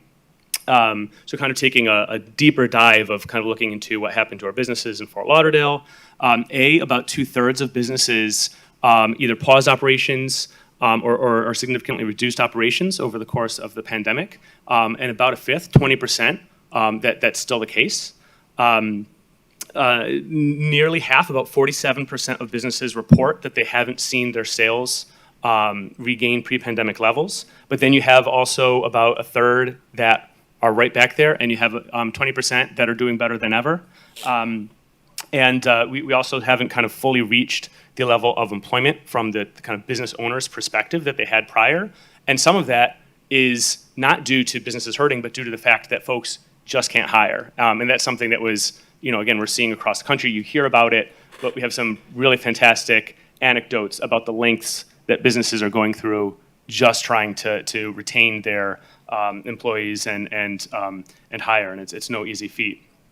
And when thinking about kind of what are the main challenges that businesses faced over the course of the pandemic, and what are the challenges that businesses are still facing, none of these should be a huge shock or surprise. Businesses are facing increased costs. Businesses are facing significant issues pertaining to supply chain, hiring and retaining employees, dealing with marketing and customer acquisition, particularly adjusting to the times of e-commerce, delivery services, digital marketing. The types of businesses that were nimble and either had these kind of mechanisms already set up, were able to adjust quickly, fared much better than businesses that had more time, difficult adjusting to kind of the digital nature. And then just general uncertainty as well was a really big challenge of businesses having to change protocol. We spoke to a museum that changed its protocols and bylaws, so kind of their in-house legal, changed their protocols 117 times over the course of the pandemic. So just an incredible amount of investment and time and energy just figuring out what's going on and how can they be open and what's legal and all of that.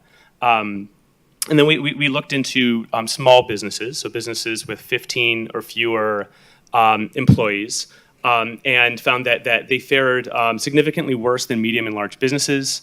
They were more likely to have closed or reduced hours or downsized. They were more likely to, less likely to have received a PPP loan. And it's the same story with minority-owned businesses and women-owned businesses. They experienced a greater negative impact and a slower recovery. And what we found is that this really kind of speaks to the particular burden on small businesses, where business owners are really kind of stretched between family obligations and then the livelihood of the businesses, where they're taking off time at the expense of the business to care for their children, to care for the elderly, to address mental health issues. And this is something that was borne out in the survey and in the focus groups time and again. We also looked into geographically across the city. We know that the city is incredibly diverse. There's tons of little pockets of business and commercial activity. They're performed pretty differently based on the niches and customer bases, but there's a lot of consistency as well. In most neighborhoods, saw about half of the businesses have what you would say kind of recovered, and about half of the businesses have not fully recovered. But in terms of the neighborhoods that have done particularly well, Fat Village, Arts District, Sunrise Boulevard, Mass District, Riverwalk area, downtown, Cypress Creek, Galt, those areas have all exceeded by now pre-pandemic levels, whereas an outlier, frankly, on the flip side is the Galleria, which we'll talk about a little further. That kind of traditional mall was really hurting moving into the pandemic, and both locally and across the country. And then the pandemic really exacerbated that, and then it's really struggling. And kind of a similar story when looking at survey data of what portion of businesses report kind of still struggling and not having fully recovered. Cypress Creek, downtown, Beach, Galt, Riverwalk, those are the areas that have kind of businesses have performed the best. Galleria is way down at the bottom. And by many metrics, the downtown area was one of the most economically resilient portions of the city. And this is for a few reasons. There was, according to the DDA, significantly less vacancy over the course of the pandemic. Businesses were more inclined to, or workers were more inclined to come in downtown Fort Lauderdale than a number of other downtowns across the country.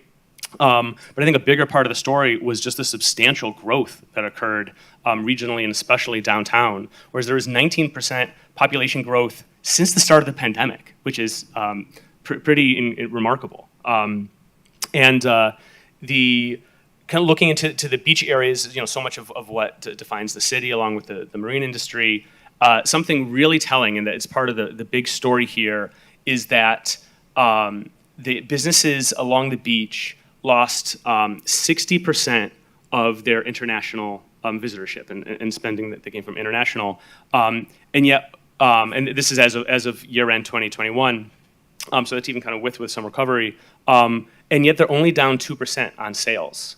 And so this is really kind of the big takeaway, which is that the local population and domestic tourism really helped pick up the slack for the loss of business travel, the loss of cruise ship industry, and the loss of international. And so there's some real implications there where, once the kind of, Florida was one of the only areas kind of open for recreation, especially at the onset of the pandemic, and it worked. People came in droves. That really, truly helped sustain the economy. Well, now you have more competition on that front, and what can the city do to kind of sustain that traffic while still reminding international folks, hey, this is still the type of place that you want to come to. The Galleria, again, this type of traditional mall has a wonderful legacy, a really important asset for the city. This type of mall is a dinosaur, and my firm is working on a number of malls very similar to this across the country. This is something that isn't because of the pandemic. This is a trend in terms of the decline of large floor plate indoor-facing retail well before the pandemic, as we all know. But the pandemic just kind of hit that out of the park, really exacerbated the situation. 3 in 4 businesses are significantly below where they were at. They're losing really a lot of their kind of name brands, and they're unable to attract new brands to the mall. An article just came out in the local paper about their proposal. That's some of our recommendations too, in terms of helping them. And what their proposal truly does align with kind of current practices is what is necessary to kind of kickstart and revitalize a retail mall like this. So we would certainly recommend, frankly, whatever can be done to kind of help facilitate that type of redevelopment activity. Arts and culture, again, so much of what defines Fort Lauderdale. It saw a kind of more prolonged lag than most of other industries, starting around September. The Broward Center, a number of other venues, reopened their doors, and things really kind of jumped back up to health. And a big takeaway for different types of industries is that grocery has never done better, especially at the onset. Everybody, was maybe call it hoarding or whatever you want to call it. A number of industries did their best ever. You can see that spike. That toilet paper. Yeah, all that toilet paper. Professional services seem to be pretty much unaffected locally. Restaurants or retail had a little bit of a blip, but caught up pretty quickly.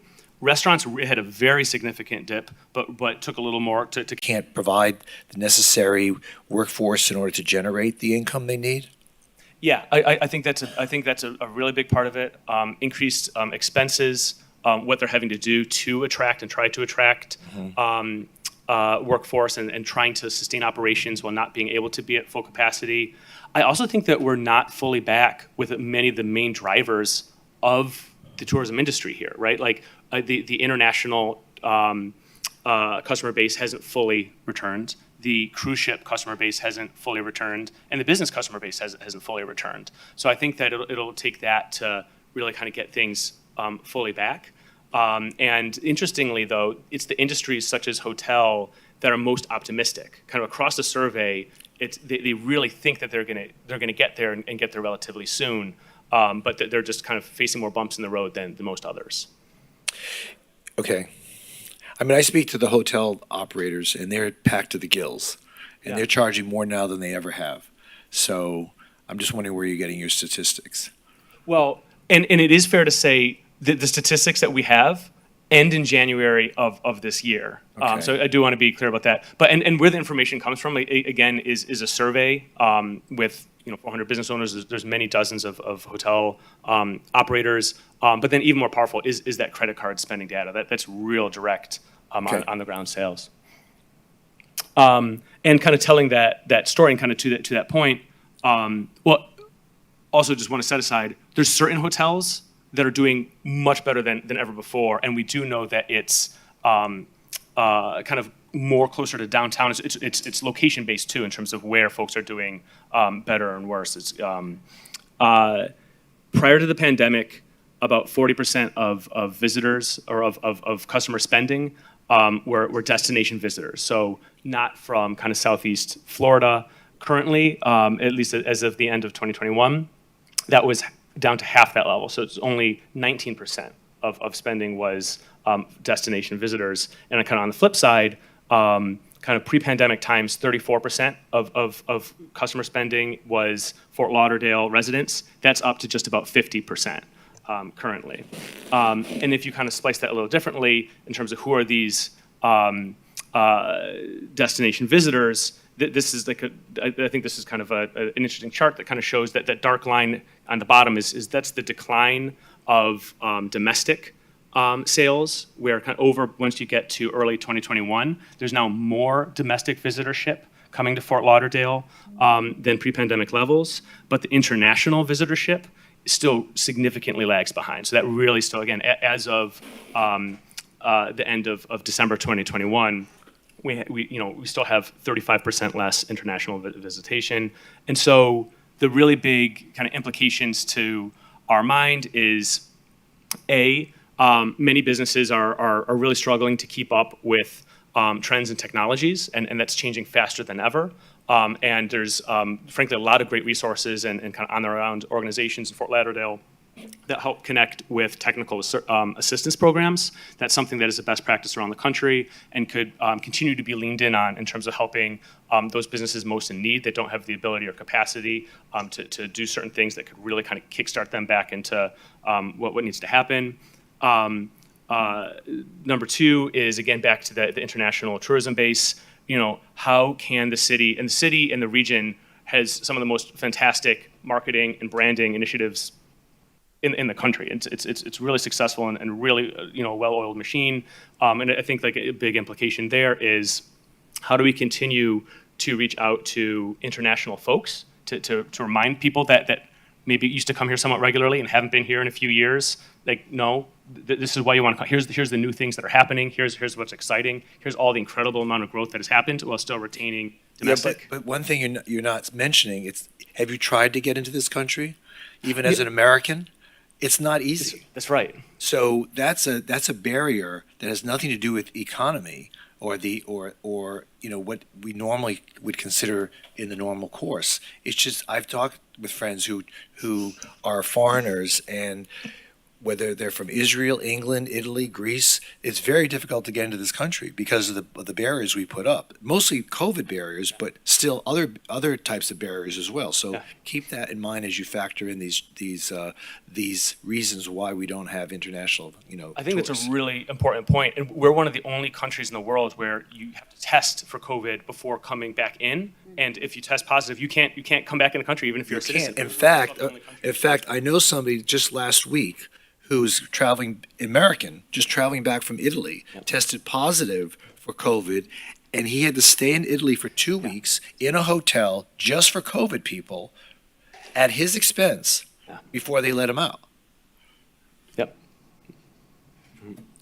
An aspect that came up time and again as well, and this kind of plays to the kind of workforce challenges, is just how unaffordable living near downtown has gotten for large portions of the community. And time and again, we heard if we had a way, folks are either spending so long or so much money commuting to their downtown jobs that it no longer makes working downtown viable. And that really kind of plays again into transit and access and housing opportunities at different income levels. Another kind of on the small business and women and minority ownership, those challenges are really real, where folks are closing businesses and definitely laying people off so that they can care for their children, so that they can care for their parents, so that they can tend to mental health issues. The city has good services. on each of those aspects, and something that there's just an obvious link in terms of how supporting those aspects will have a important economic impact for businesses as well. And then on the kind of more place-based implications for downtown and the Galleria Mall, a best practice for malls is that kind of inward-facing template.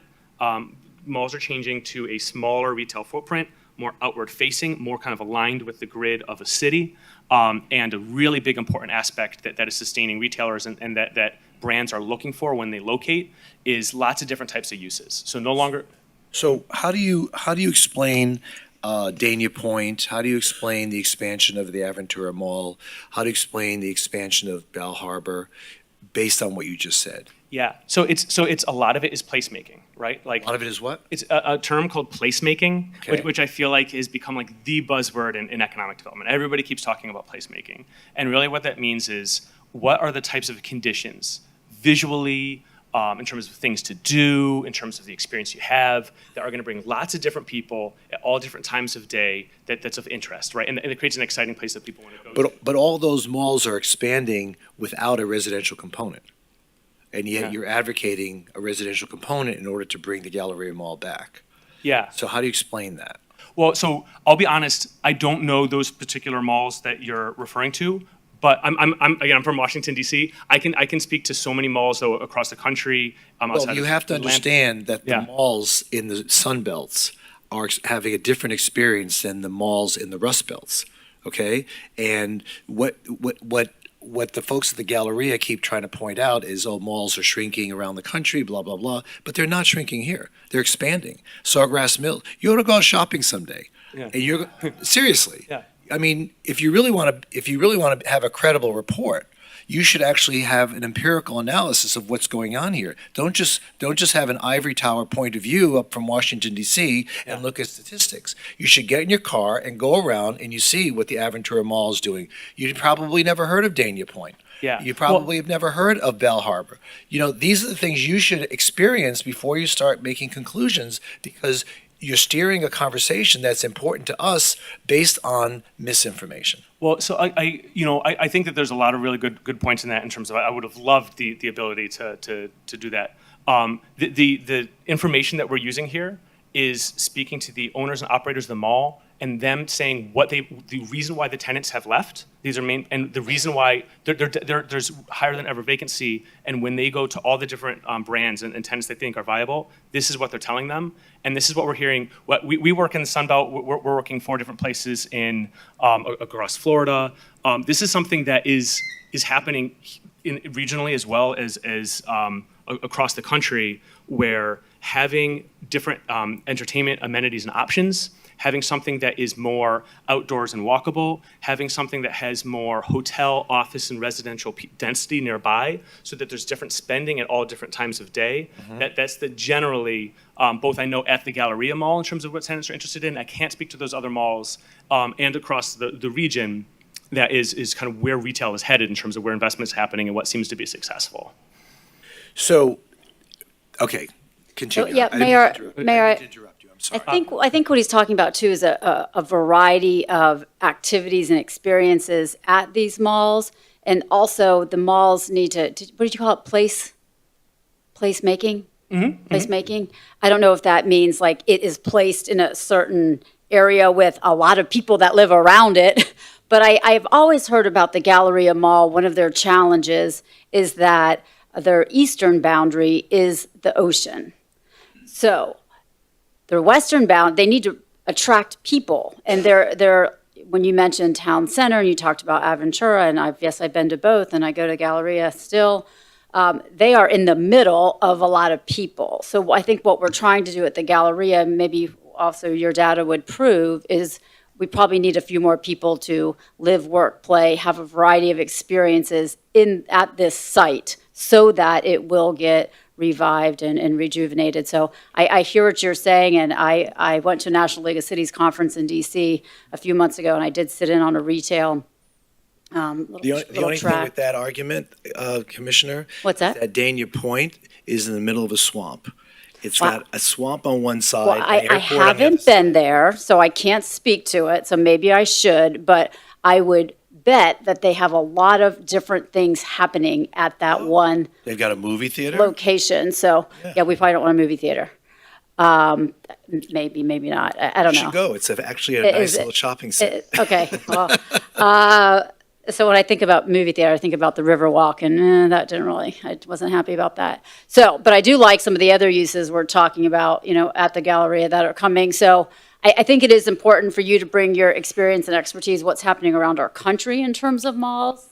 And I think we're trying to move forward. We do have the Galleria, we're trying to find something that works there too. So I think that's what the mayor's talking about, so thank you. Yeah, yeah. But yeah, so that's the really the kind of the end of the presentation. Happy to answer further questions if of interest. Yeah, and thank you all for your time.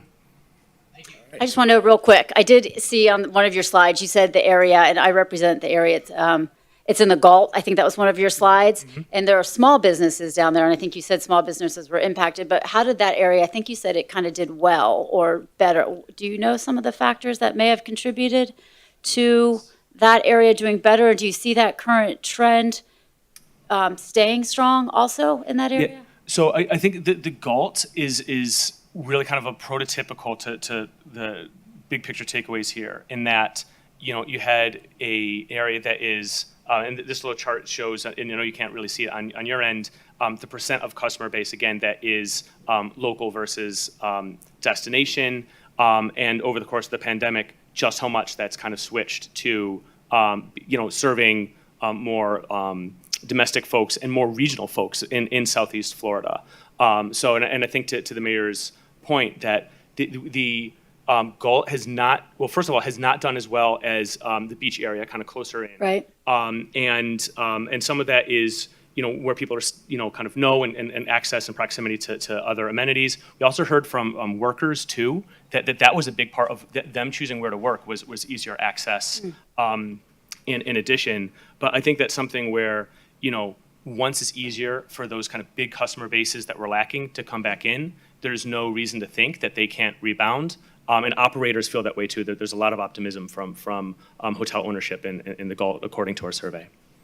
Okay, good. And what role, I'm thinking about the Brightline too, you talked about international tourism, hopefully with Brightline being connected to Orlando and then coming down here, I'm sure our Visitors Bureau is really working on, a lot of advertising up in that area because, Disney's still going strong with a lot of international tourists. So hopefully we recruit them to come down here on the Brightline and stay over a few days. So Yep. thank you.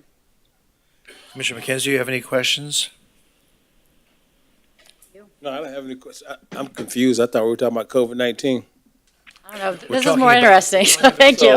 Is COVID still out there? Is it prevalent? I mean, No, what he's talking about is. I know what he's business- talking about. I'm being sarcastic. Okay. But I thought it was a COVID-19 presentation, but it went into other things, and I brought some interesting points up of some of the buzz I've been hearing around town. So thank you very much for the presentation. Yeah, Okay. thank you all. Commissioner Glassman I'm good, thank you, Mayor. and Commissioner Sorens. Thanks, Mayor. No, thank you. Appreciate it. I appreciate it. Okay, thank you. You should go shopping someday. You do that. Okay.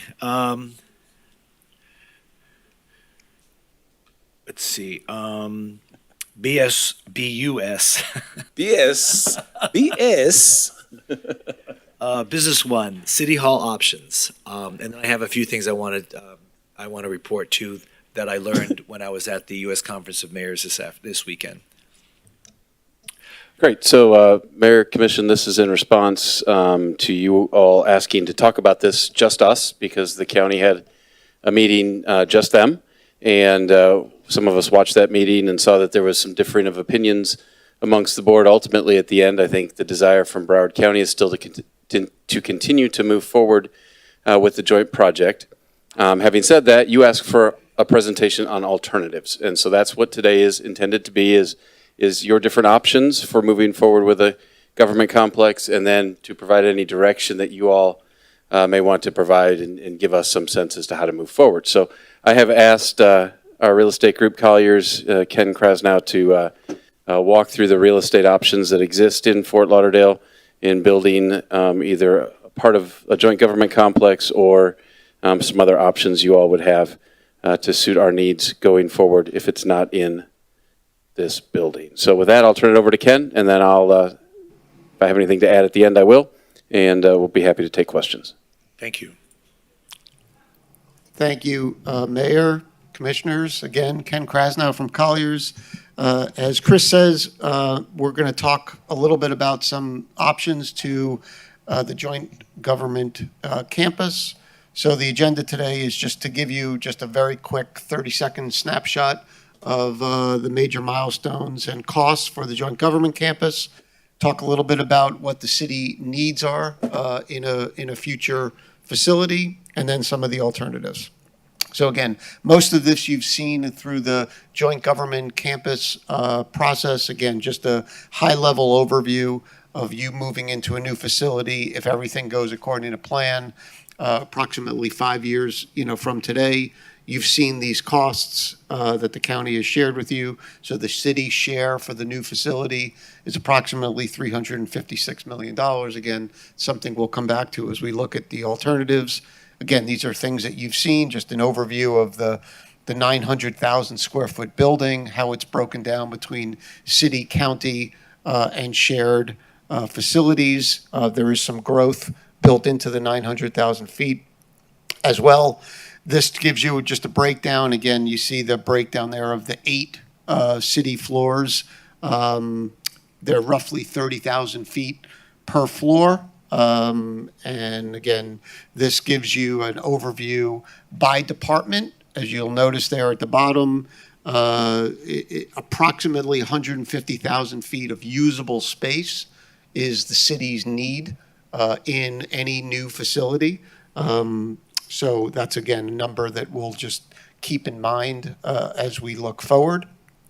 And this is just something, again, you've seen where the different breakdowns of the various departments would be spread throughout the new joint government campus. But again, we're not here to talk about the joint government campus. We're here to talk about some of the alternatives. So in 3 sort of buckets here, option 1 would be to build on existing city-owned land in the downtown core.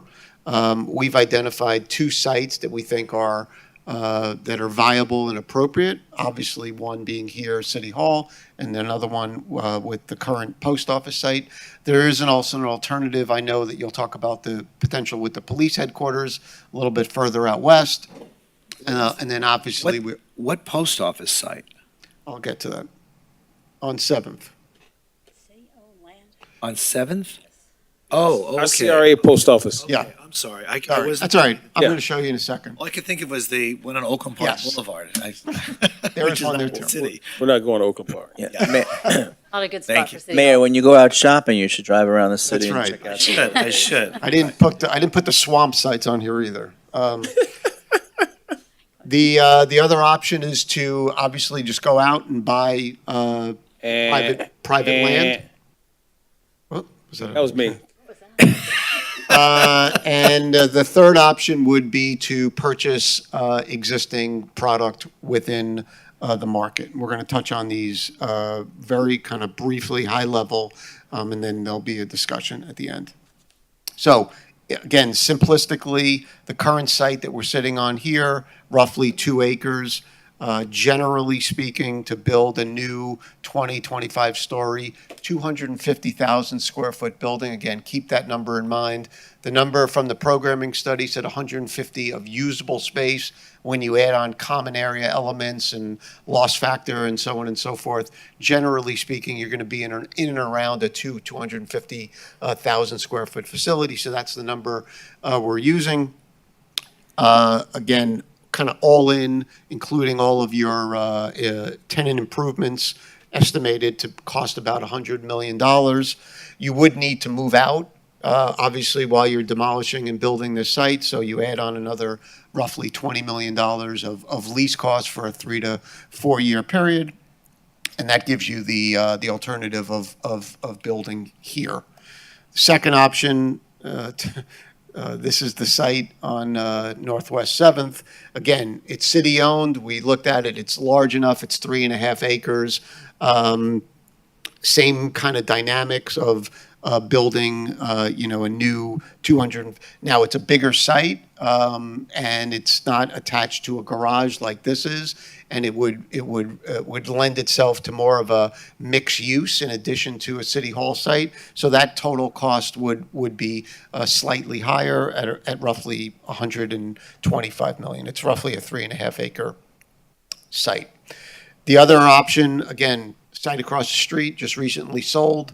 You could buy that site. Again, you could use the garage that's existing here, build the same kind of structure that you build on City Hall or on the post office, same 100 million.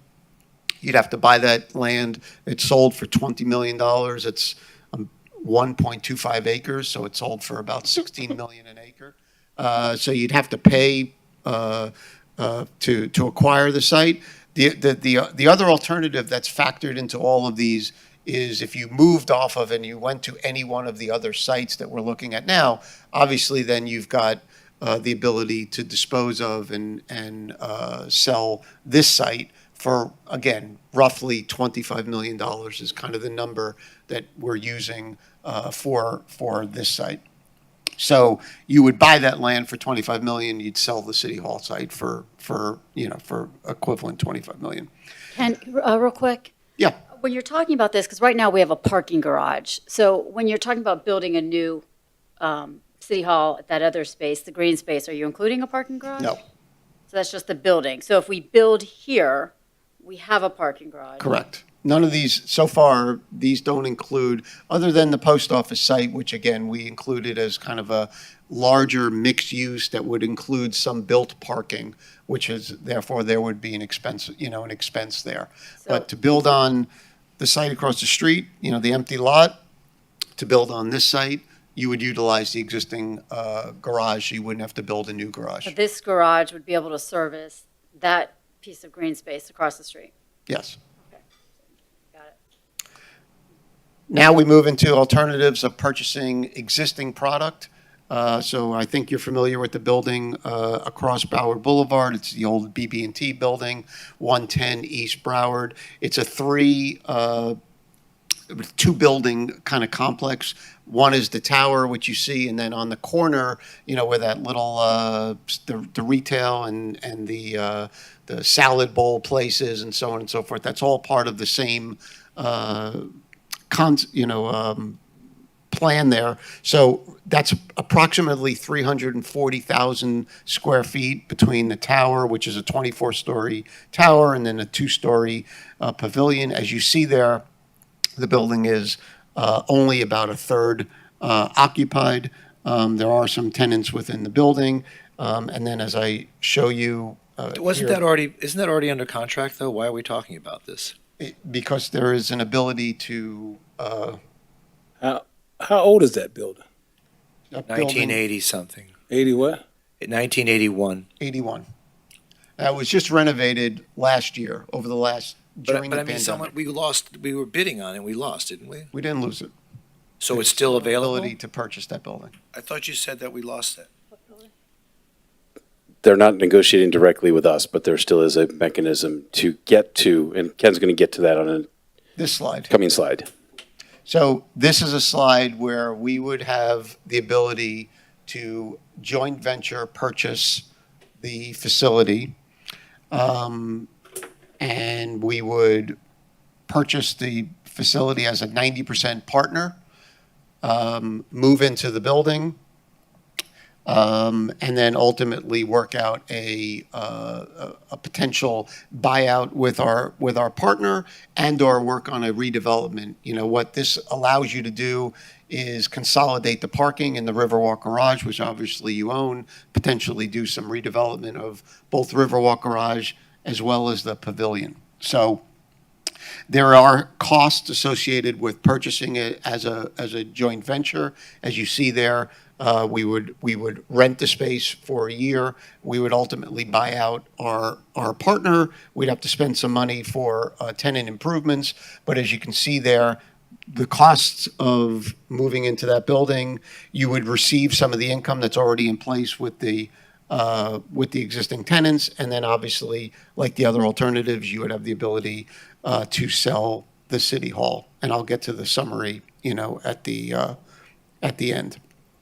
Another alternative is to create a campus-type environment. The city is already a tenant in Tower 101. These are two buildings that are bordering Third Avenue there, Tower 101 and Plaza 100. Approximately, two buildings that equal about 400,000 square feet. And as you can see, there's spaces within the buildings where the city would be able to occupy it as a campus-type environment, as you can see there. Again, to your point, Commissioner Moritas, that's also able to leverage the existing garages, that are in place at those buildings. So you're just sort of east of the existing campus, and it would give you the ability to occupy space, create that city hall campus. The estimated price for that would be approximately $130 million. Because there are already existing tenants within that building, you would be collecting $8 million in rent that's already existing, and then obviously you would be able to sell the existing city hall. So in summary, the joint government campus, as we talked about before, the general cost associated with that project is approximately $356 million.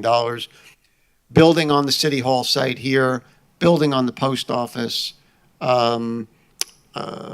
purchasing the site across the street, and or creating the campus down the street, are all roughly in that $120 to $125 million range.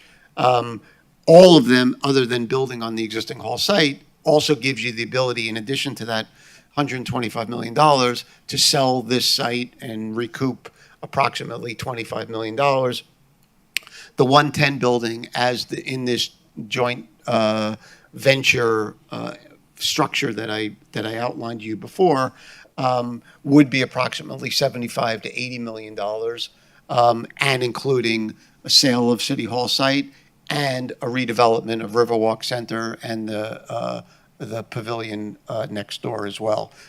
So those are some of the options before you. I'm happy to answer any questions, and Can I augment your comments before we begin discussion?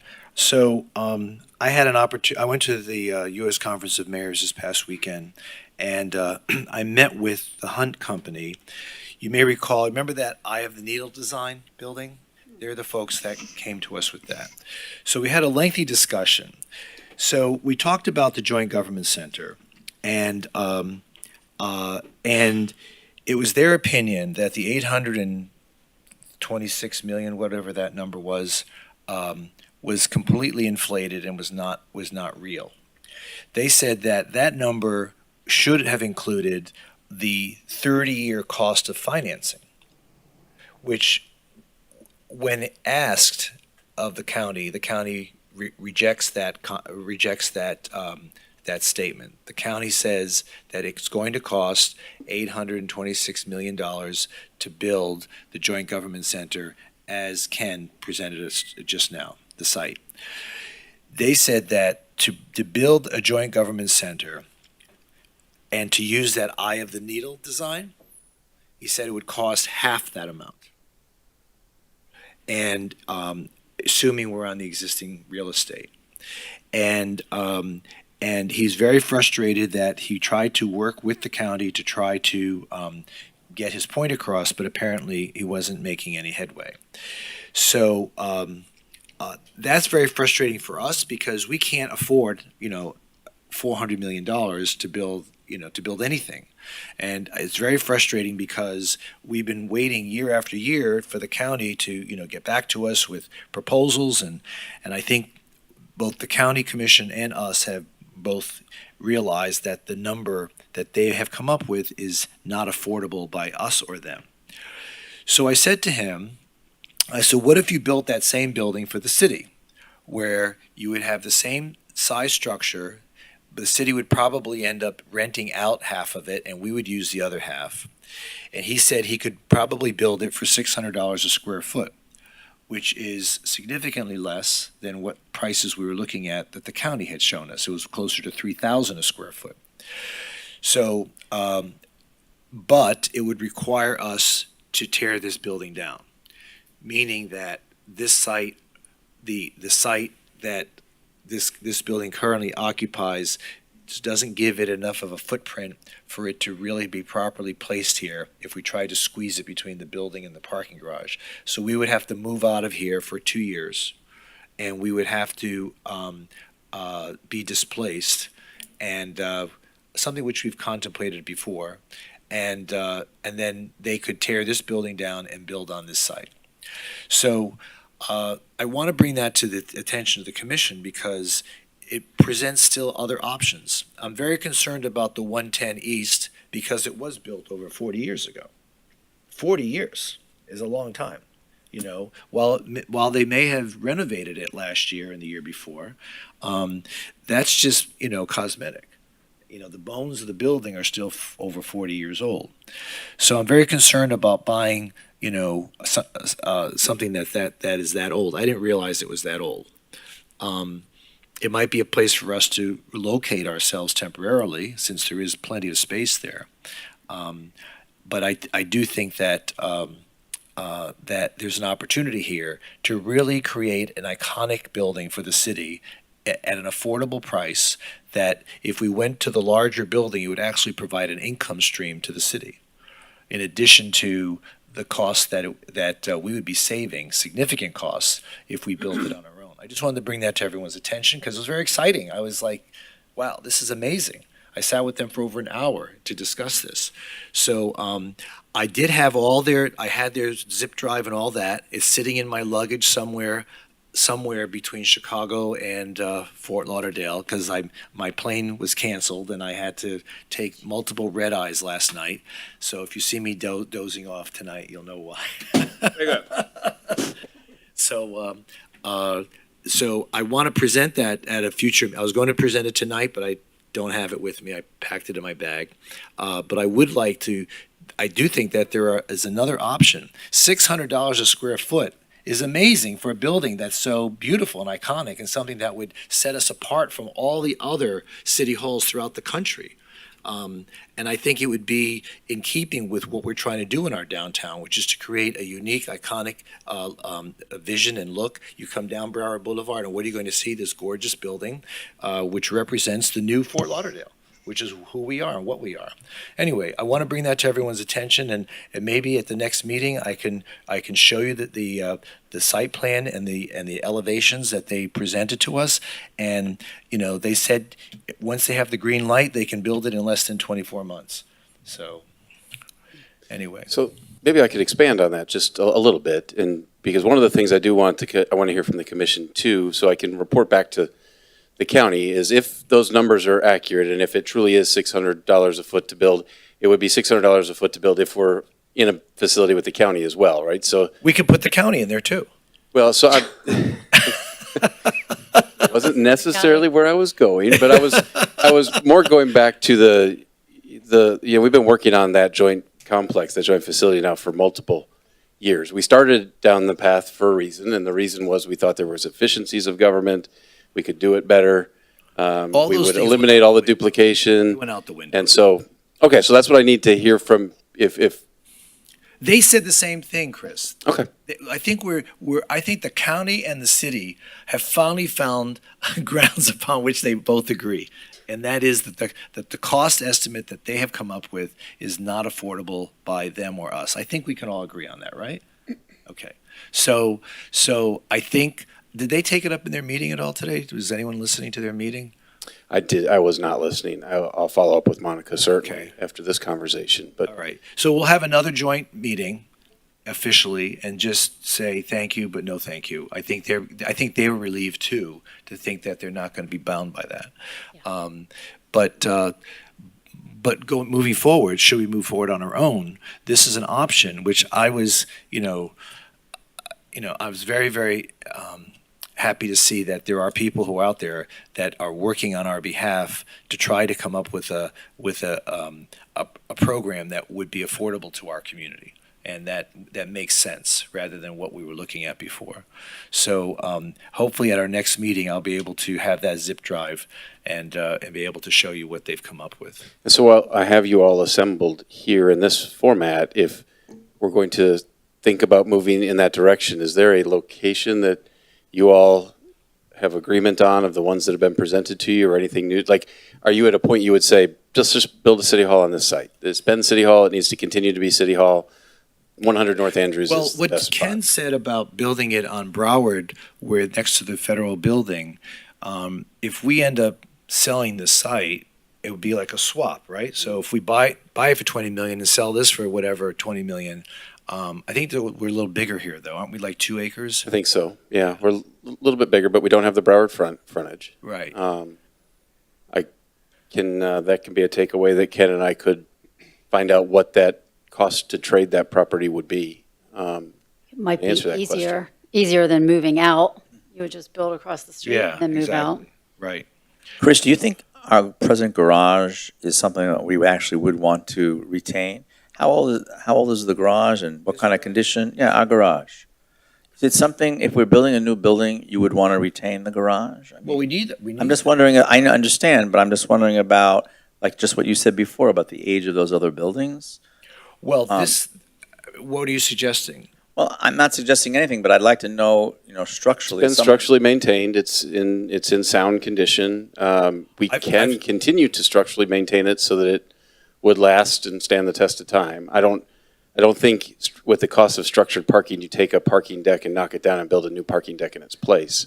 No. I don't think. In fact, I've had developers come to me last year who told me that it's structurally sound enough to build 2 more stories, which is good. I just want to make sure that we are, checking all that out with the engineers and making sure that that's something that's sustainable into the future if we did build a new building. That's all. Just checking. Well, maybe you could sell the parking garage and this site and still build parking on the bottom few floors. You may also want to consider security. I know when we talked about the courthouse, I believe the parking garage is part of it, right? The new federal It's something, courthouse? you know what, these are all options. Yeah. We can discuss those things. Yeah. New federal courthouse will have parking lot operated by the city and then underground parking for judges. Underground, right. Yep. So you may want to consider having some parking you can go in and be a little bit more secure. I mean, bottom line, were we not supposed to get back, though, to the county about the RFP and getting all that We are, going? and that's what's on hold right now. Is it has been significant work done on it. It is ready to go out. We don't want to put it out if we truly don't plan on building the project because it's just an extraordinary amount of work for the people that have And it's an already extraordinary amount of committed money. time. I personally, and I don't think anyone on this commission can justify spending that kind of money on a joint complex. No, I'm talking about the fact that we're at a deadline and decision to be made about the RFP that they Right. wanted to issue. But It makes no sense to issue that if we're not interested. we're not interested because of what the cost would be. Understood. Right. So, so we should probably, like I've been asking for over a year and a half now, we should probably have another joint meeting of our 2 governments to just, make that final decision.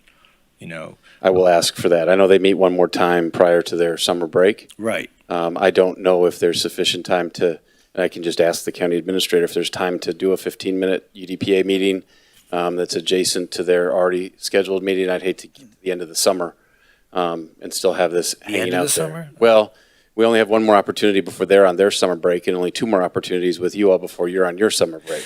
So Don't they go on their summer, I think they go on their summer break earlier than us, right? they do. That's why there's One more meeting before they are at that summer break. So I would have to ask so that we could put some closure to this. Yeah. I'd ask that they schedule a UDPA meeting to coincide with their last meeting, and we would all just have to be agreeable to make that time work so that we could.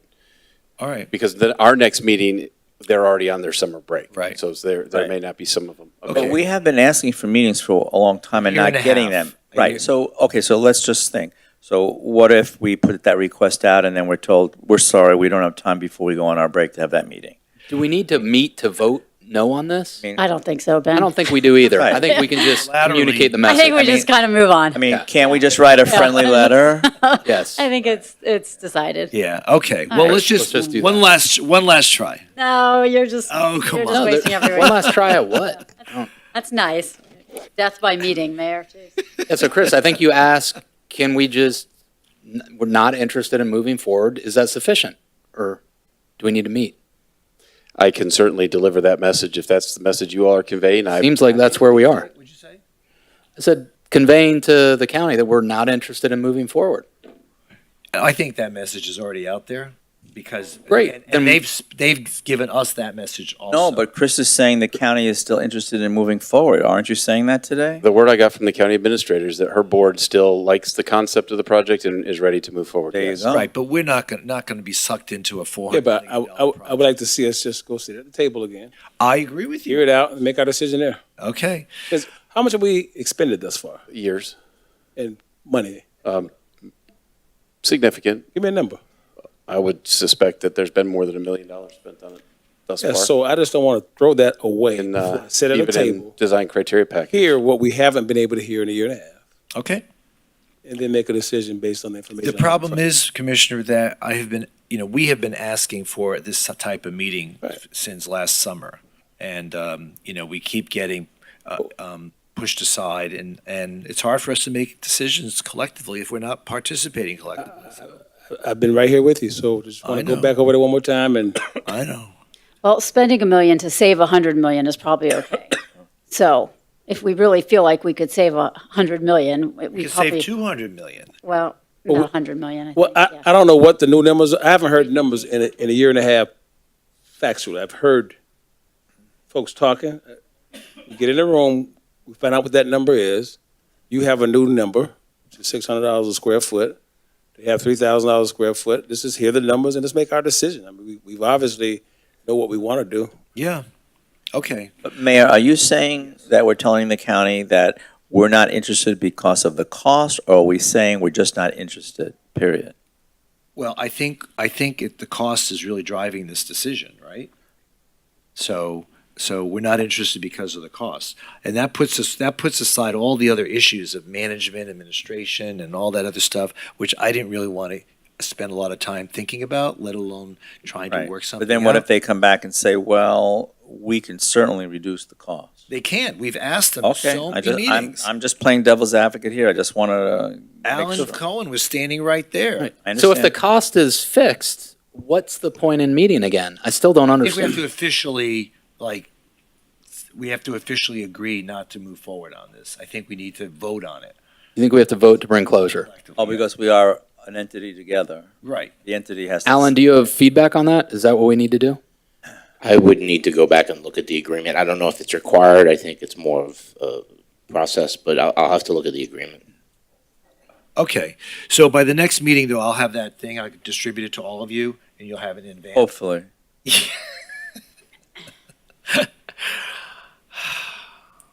Lord. Okay, moving on. Strategic government resources discussion on auditor recruitment. Where are we So, on that? Mayor, Commissioner, I'll lead this off and then I'll hand it over very quickly to Doug Thomas with SGR. SGR is the executive recruitment firm that you all directed that we move forward with to do an auditor search and make recommendations on auditor placement. Typically, what Doug would do, he would come and schedule individual meetings with many of you in a one-on-one environment to solicit your feedback as to what you're looking for in the next selection that he's going to assist in helping you make. But rather than do that, since you are a public entity and you wanted to have a public selection process, I asked Doug to come here. He'll make a quick presentation on his firm and what he's about to do on your behalf, and then probably has some questions for you so that he can help refine an advertisement and start that search. So with that, Doug Thomas with SGR. Thank you, Chris. Appreciate it. Thank you very much for being here this afternoon. On behalf of Strategic Government Resources, we certainly are pleased and honored to represent you. We've had a relationship with the city and for other previous searches, so we've got an understanding of kind of the culture and the issues. But as Chris mentioned, it really is an opportunity for us to get to know you as the appointing an oversight responsible board for this particular position. I thought it might be helpful just tell you a little bit about strategic government resources myself before we delved into a little bit about the process, and then certainly wanted to get some feedback from you on what you're looking for in the position. So strategic government resources has been around since about 1999. We are based in the Dallas-Fort Worth Metroplex area.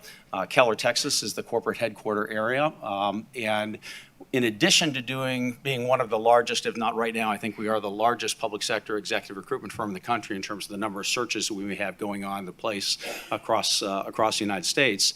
We also are involved in a variety of other services that really get us embedded in the operation of local government. So we train about 1,000 government employees a month through our learning development management systems, either on-site or in person. We are also involved in interim management, interim department head placements. At any given time, we have about 30 to 40 folks across the country in different capacities as either department heads or city managers. We do a lot of governance retreats with boards such as yourself in terms of helping you work well as an elected body, also working with council manager relationships, servant leadership type training, strategic planning, strategic visioning, priority-based budgeting, things of that nature as well. We hold a number of our own state and national conferences. And we also are involved in various assessments and operational supports and analysis of local governments. And then on top of that, a number of us, the principal of the firm, Ron Holofield, myself, and others are pretty active speakers at state and national conferences about best management practices, trends, issues that are affecting local government components as well. And so I say that in the sense that because we're not just an executive recruitment firm, we're here to obviously talk about that today, but the fact that we kind of are plugged into local government, most of us, including myself, come from a local government background, really helps us understand and I think become better recruiters because of that constant interplay that we have with a variety of other operations. My background is about 35 years in city management in communities in Maryland, Michigan, and here in Florida. I'm probably the best example of the representative for SGR. I was the city manager in Lakeland, Florida, when I engaged them to actually be involved with 3 different department head recruitments. I had a couple departments that were either retiring or moving on to other positions. And the principal of the firm and I kind of clicked. His style and my style are very similar in terms of the future and the direction and the insights that we have on how we run our communities. And that led to a discussion where he asked if I would be interested in perhaps joining the firm on a full-time basis. So something I wasn't planning on doing. I had about 8 to 10 years before I thought I was going to retire and then maybe get into consulting. But the door opened itself and I joined the firm actually 7 years ago with a commitment of doing it for at least 2 years and saying if I didn't like it, I'd get back into the game. Well, as I said, that's obviously been 7 years ago. And I divvy up my responsibilities about 1/3 of the time in executive recruitment, about 1/3 of the time working with boards and commissions, strategic planning programs, things of that nature, and the other 1/3 in speaking engagements, and then some other pieces just helping the organization in a variety of different ways. So I've had a chance to work with your HR department, certainly with your city manager's office, and certainly had a chance to work directly with your interim city auditor as well.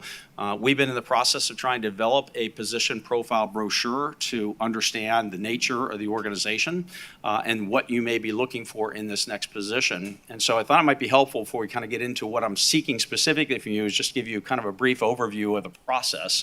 So as we capture all this information, we'll develop a brochure. We'll be marketing this position on a national basis. So the first thing we do is talk to people who may not be familiar with the city of Fort Lauderdale. That'll be talking about the community and the projects and the lifestyle and just kind of the ebb and flow and what the social fabric looks and feels like here to candidates or prospective candidates that may not have any idea of what really Fort Lauderdale is all about. Beyond that, then we'll talk about the organization, how you're governed, when your elections occur, the roles and responsibilities of the position, and certainly the charter officers, things of that nature, size of budget, overall scale and scope of the functions. And then we start delving into the nature of the position. So certainly some of that is driven by what's in your charter, what's in your ordinance, what's in your job description. But above and beyond that, we're also seeking to identify issues such as what you believe are going to be the most significant challenges and opportunities whoever's selected for this slot will be likely facing in the next 3 to 5 years and going forward. And then from the various conversations I would have with the staff and certainly with you, we would also be pointing out what we would say are the ideal attributes and characteristics and background skills sets, things like that, that would be associated with the ideal candidate. And then after that. What's our timeline on this? So yeah, almost there, Mayor, if you All right, just let all me right. kind of land it and then I go Cut from to that the- point. cut to the chase. And then from that stage, then we certainly have information about how to apply and the minimum requirements and, other resources that come before. Okay. So I'm largely done with the text component of that, with the exception of information I'm capturing through my meetings today with your staff and certainly with you. And then that would land into the brochure that we'd be submitting to you, as well as how we would recommend marketing the position. From the time you say go at that stage and give us the green light to officially launch the position under a traditional search, it's about a 90-day window. For the first 30 days, it's really us marketing the position, processing the applications, doing what we do. We stay out of your hair, but we generally will be back in touch with your staff on a regular basis that could pass that information on to you, so you know where we are in terms of the number of candidates, the demographics, where they're coming from, any challenge or issues, any feedback we're getting as we're marketing the position. And then, so that's the first third of that. That's really us really doing our stuff. The next 2/3 of that process, of that 90-day window, are traditionally where, when the position closes, we'll then triage those candidates and present to you those candidates that we think meet or exceed, or largely meet or exceed what you've told us you're looking for in the background, skill set, attributes, experience, things of that nature. Out of that group, you will select, typically, if you're like most boards, somewhere between 8 to 12 folks that you might be interested. Maybe fewer, as I said. Maybe, bear with me. I'll tell you how it works, and then we can talk about the process. So typically, the semifinalist level, that's a larger pool. And the reason we recommend that being a larger pool is that because at that stage, recognizing where we are in the world of recruitment, and today's, you've been reading about the Great Resignation, the Great Reset, things of that nature, candidates are likely to be involved in multiple searches. And so if you only pick 2 or 3 semifinalists, you may end up with only having one person at the end of the day by the time you're ready to go into the process. So that's why we normally have a broader pool of semifinalists. We ask our... The broader pool is great at your level. Okay. But when it comes to us, we can't interview, I'm not going to interview 8 people.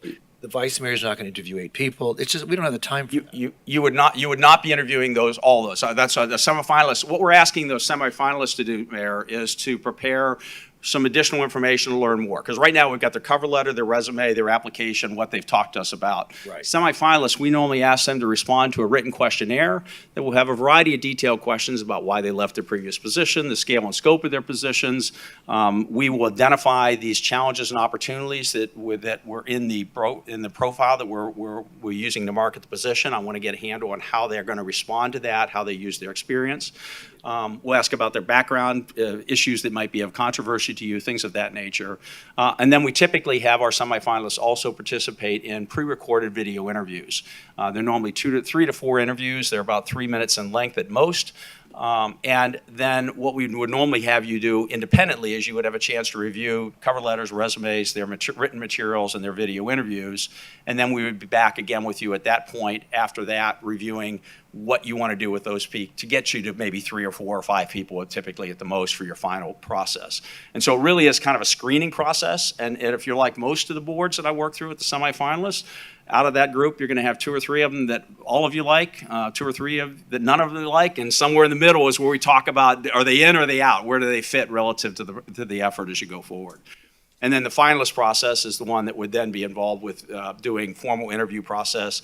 We normally have them participate in some other on-site exercises, such as a first-year game plan, if they are selected, how they would approach the position their first 30, 60, 90, 180 days, the balance of the year. There may be other exercises that you may want to do, and then we'd work with you to coordinate that on-site interview process, which certainly would be public here, but there may be other partners involved. Okay, so that's kind of an overview of how that. So what's the next steps then? So the next steps, as I say, we're largely putting together the profile, but I do want to get a chance to talk with you either collectively today, or if any of you wanted to do a follow-up, I can give you my contact information to your clerk, about what you see as the most significant challenge and issues whoever's selected in this slot would likely be. And then the other piece I want to ask you is, if you have the magic wand and you could create the perfect city auditor, what's the attributes, the skill sets, the dynamics, the style, the experience, all those sort of things that help us develop the profile so that our candidates can look at this as a lens to say, that reads exactly like me, or largely like me, or it doesn't read at all like me, and I'm not interested in this position. So I'm really looking for feedback from you as the appointing authority. What do you see as the major challenges and opportunities in the position, whoever comes into this slot? And then second of all, attributes of the ideal candidate. Could I ask you to meet with each of us individually? I'm more than glad to do that. That's often how we do that, absolutely. And I can do that by Zoom or by telephone call as well, because many times, public meetings, you may not want to get into all that, and you want to talk to things about the background, and Well, I'm just saying, just if you can make an appointment with each of us in like 15 minutes, 30 minutes, just so that we can go over that. Because a lot of this, I'm not an auditor. Sure. So, the attributes that we seek you're going to have to tell us what we need to seek. All right? Gotcha. So, okay, does that Mayor, make sense? I just have one question. Go ahead. Are we requiring the auditor to live in the city of Fort Lauderdale? Because that's one concern I have about our housing costs. Alan, how does that, the constitutional officers required? Well, you're not, so. No, you had specifically decided in my case. It's not in the charter, it was in the contract that Mr. Herbst had. Okay. But it's not, We could make it a preference if Well, we. yeah, I don't think we should make it mandatory because No? I think it would deter people from coming. I think it's expensive to live in Fort Lauderdale. I think if we're looking for the best, Live in Orlando and take the And Bright Line, then- I don't know. It limits. you come here and try to find this housing market, we Yeah. may not be able to accommodate you income-wise to I mean, afford to live here. We're gonna have to Unless they discuss, already are here. unless they're here. of Yeah, but we course. might find them, and I don't think we should make, I don't even know the city well, I guess the city manager, I don't know. oh, he doesn't live here anymore. All right, thanks. Yeah, we You? can follow up, but that's my one concern. I think collectively, Okay, we can. Certainly good. that, yeah, and that would be, we would need to know that ahead of time. We're told that it may very well require a residency, but that's something we would want. I to don't think, clarify as well. I don't think we do that. I don't think so. I'd like to talk about that more, but that's just my point. Okay. I mean, Thanks. okay. All right, so let's just start making those appointments with one another, and then we can get the process started. Great. Would I coordinate that through the city manager's office, or what's my best contact to do that with respect? Kindly coordinate it through each of our offices. Okay, gotcha. All right, I'll get the Doug, contact. we'll assist in getting you the contact information for each office, and then it's real easy to set up through their assistant. That's fine. We can do it that way, and that's often how we do it as well. So not a problem at that point. We're happy to get you those points of contact. Great. Where are you located? I'm based in Lakeland, Florida. Lakeland, okay. Have you been shopping locally? I like your mayor, have had also, I travel a lot. I'm here for 3 or 4 days a week somewhere. so I just needed to shop ask, but wherever I Lakeland. may be landing. Well, Lakeland's close enough, thank you. beautiful area. Thank you, thank you. All right, thank you so much for being here Okay, today. my pleasure. Thank you very much. My favorite subject. Business 3, discussion on future development of Lockhart Park. Is that a park? Yes, it is a park. It's not a park yet, but it is a park. Designated. So I'm going to take a couple minutes tonight, this afternoon, and update you where I have been with this project since the last time we were together and talked about it. Ultimately, I'm going to ask for your indulgence. I'll give you a sneak peek to continue this to the conference meeting of the next agenda as well. Part of that is because I came into possession of a report I was waiting on from Inter-Miami, which was an initial estimation of value of the south part of the site and the improvements that met the comprehensive agreement.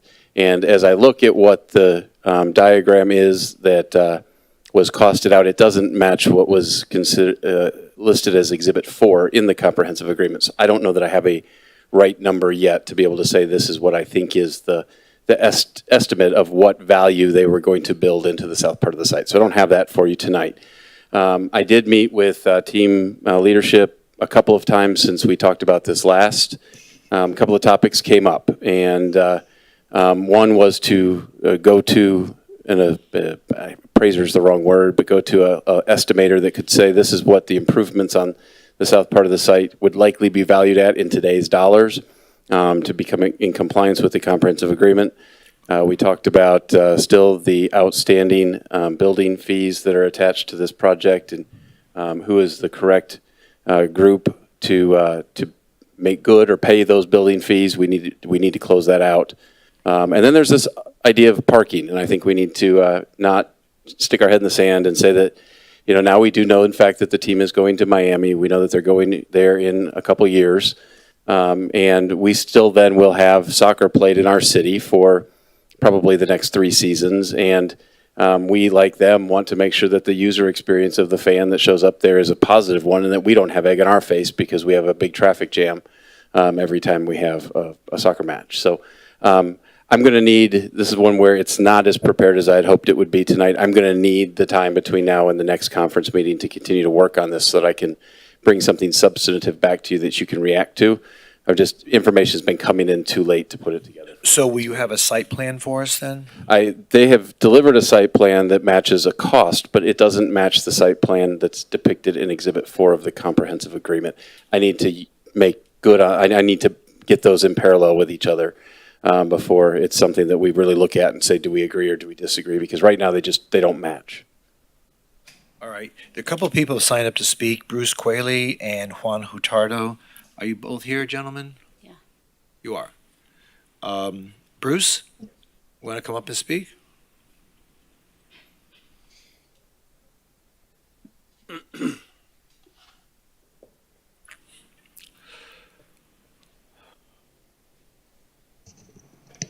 Mr. Mayor, Commissioners, thank you very much for giving me the opportunity to speak today.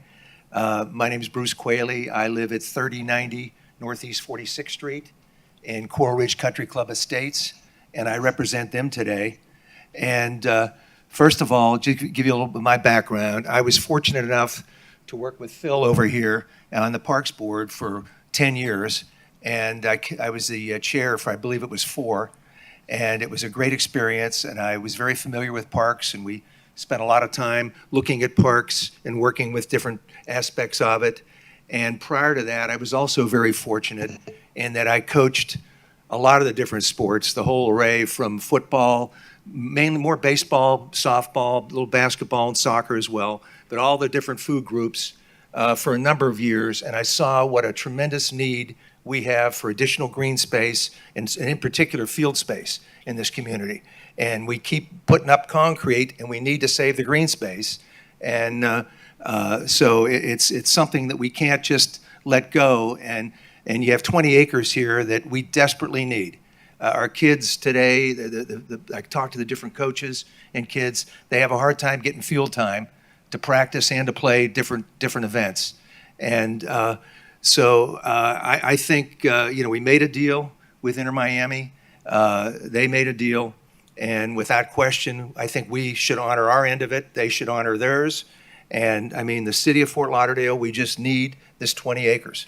It's so important, I think, for all of us. And so I'm definitely for, holding them to, stay with, with the agreement. That's what it is. Okay. So, all right, thank you. Any questions or?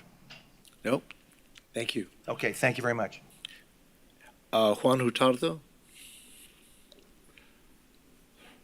Good afternoon, Juan Hurtado. I wanted to join the conversation to provide a comment. I think that I support the notion of a skate park in the complex. I think a skate park is a modern, popular, trendy facility that could support all the youth of the city. Obviously, the sport is an Olympic sport, which testifies to the global popularity of the sport. We are engaged in providing lessons, camps, and contests in Broward and Miami-Dade for skateboarding. And just wanted to mention to you some of our experience. When we have a contest, for instance, our contests are based on age, and they go from 8 and under, 9 to 12, 13 through 16, and 16 and up. Obviously, with these age categories, they cannot drive to the skate park. So when they come to the contest, they bring their families, their siblings, their friends, their supporters, and so it becomes like really a community event. And so it is a positive impact on the community. And what I'm looking for is the ability to have all the kids that don't have a skate park to be able to come and enjoy the accomplishments like this. For instance, my grandson is an avid, passionate skateboarder. And at some point, I would like for him to come here, look at the new complex, and when they come here, see a banner that says the city of Fort Lauderdale presents the Skateboard World Championships, and so be a source of pride for the community. I just wanted to inject my thoughts on that conversation. Great. All right. Thank you so much. Thank you. And I know, Juan, you've been working with Jessica. I think you all remember Jessica. She was the lady that presented to us with her son at a commission meeting via Zoom. And I have received a lot of feedback from the skateboarding community that they would really love to see a skateboard park on this property as well. So once we do move forward and figure out how to build the rest of the park, then the city commission can certainly take up building that skate park. But I believe we have most of the support from the city commission to build that skate park. Can Juan go back and tell Jessica and her son that you all support that skate park? You have my vote. Hey, You're the one that brought it up, Mayor. well, I brought it up from the beginning, so I'm You brought it up. We'll give you the credit at the end. We'll call it. Try and tell us. You have 2 votes. Okay, very good. Thank you, sir. Okay, So this is gonna be an agenda item at the next conference I would- meeting. I- You'll have all the details. I would like to Figure out what yes. we're doing. Please Great. let me carry this forward for 2 weeks, and we'll talk about it in more detail. Okay, thank you. Thank you. Yeah, I just want to make a couple comments too. You know, I do know, I'm very excited that they have their final approval in Miami. I think that's great. And we were always going to be the training facility and they were going to be the home facility. So I think this final plan is coming to fruition. My only concern is when I read about and listened to their proposal in Miami, they're building a 58-acre park in Miami for $25 million. So hopefully whatever they're building for us matches that value. I mean, I know we do certainly have a comprehensive agreement that has the exhibit attached, so that's really all they're required to do. So hopefully, you know, they remember that also. keep in mind, they've already built, public space. They built the football fields for the high schools. They built some practice fields for local soccer teams. So if you're looking at numbers and dollars, I think they've already invested, some of that, but I agree with you. Yeah, Use that as a I would benchmark. probably disagree somewhat. I mean, I don't believe our city of Fort Lauderdale soccer teams can sign up to go play on those fields. Maybe they have a camp that they're running, but that's nothing through our local people being able to sign up. So I don't believe their current footprint gives the opportunity for local residents just to come and play, Phil, except for the high school football stadium, and they can use that only for high school football games. I know I was trying to propose in the very beginning that parcel of land be open to residents just to go use also. That parcel of land be programmed by the city of Fort Lauderdale and Phil, so that we did have a little bit of access. So right now, there's nothing I can do on that property. There's no Phil, that's not public. open to the public? No. I thought the football field was. Only for programmed home football games Correct. for It has to be Stranahan and scheduled. Fort Lauderdale High It has to School. be scheduled. Yeah, so to the city manager's point, so anything that goes on in the football field goes through them. They contact Inter Miami and work that out through Inter Miami. But we as the city do not have access to those fields for any of our programs, if that's the question. I think we can play other sports other than football on that field, though. Isn't that right? It would be up to whoever the requester is to deal with I mean, Miami on that. lacrosse, soccer, I think you can. Yeah, I don't know play all how. I that. think the field is probably marked for football. I Right, don't know that but- it's marked for anything else, so they'd have to work through that. Yeah. Yeah, I think. Sure, that's. as long It's as they not a contact- public, Yes, we I mean, do. I don't know how much people pay to go play at Holiday Park. Or do people pay to go play at Holiday Park? If it's a permitted activity, then there would be a fee to that. There'd be a fee, okay. It's probably minimal compared to what Inter Miami would need, because I know they had the other resources around there sometimes. Sure. that is, So I don't believe it's the same cost structure and open opportunity as what our city fields would allow. Okay. But obviously, they can certainly use it, but it's really not a public park I and space. get it. I mean, You're so right. let's look at our 20 acres. That's all we ever talked about was going to be the public Okay. park on the 20 acres. And let's hopefully, it can't come in so much lower. I mean, that would kind of be, Well, that's what the city manager wanted to reflect on before he right. presented. I mean, I'd be curious I'm to. not prepared to share a number at this point. Willie, were you here to sign up for did you sign up for a particular item? Because it doesn't, you signed up to speak questions only, but,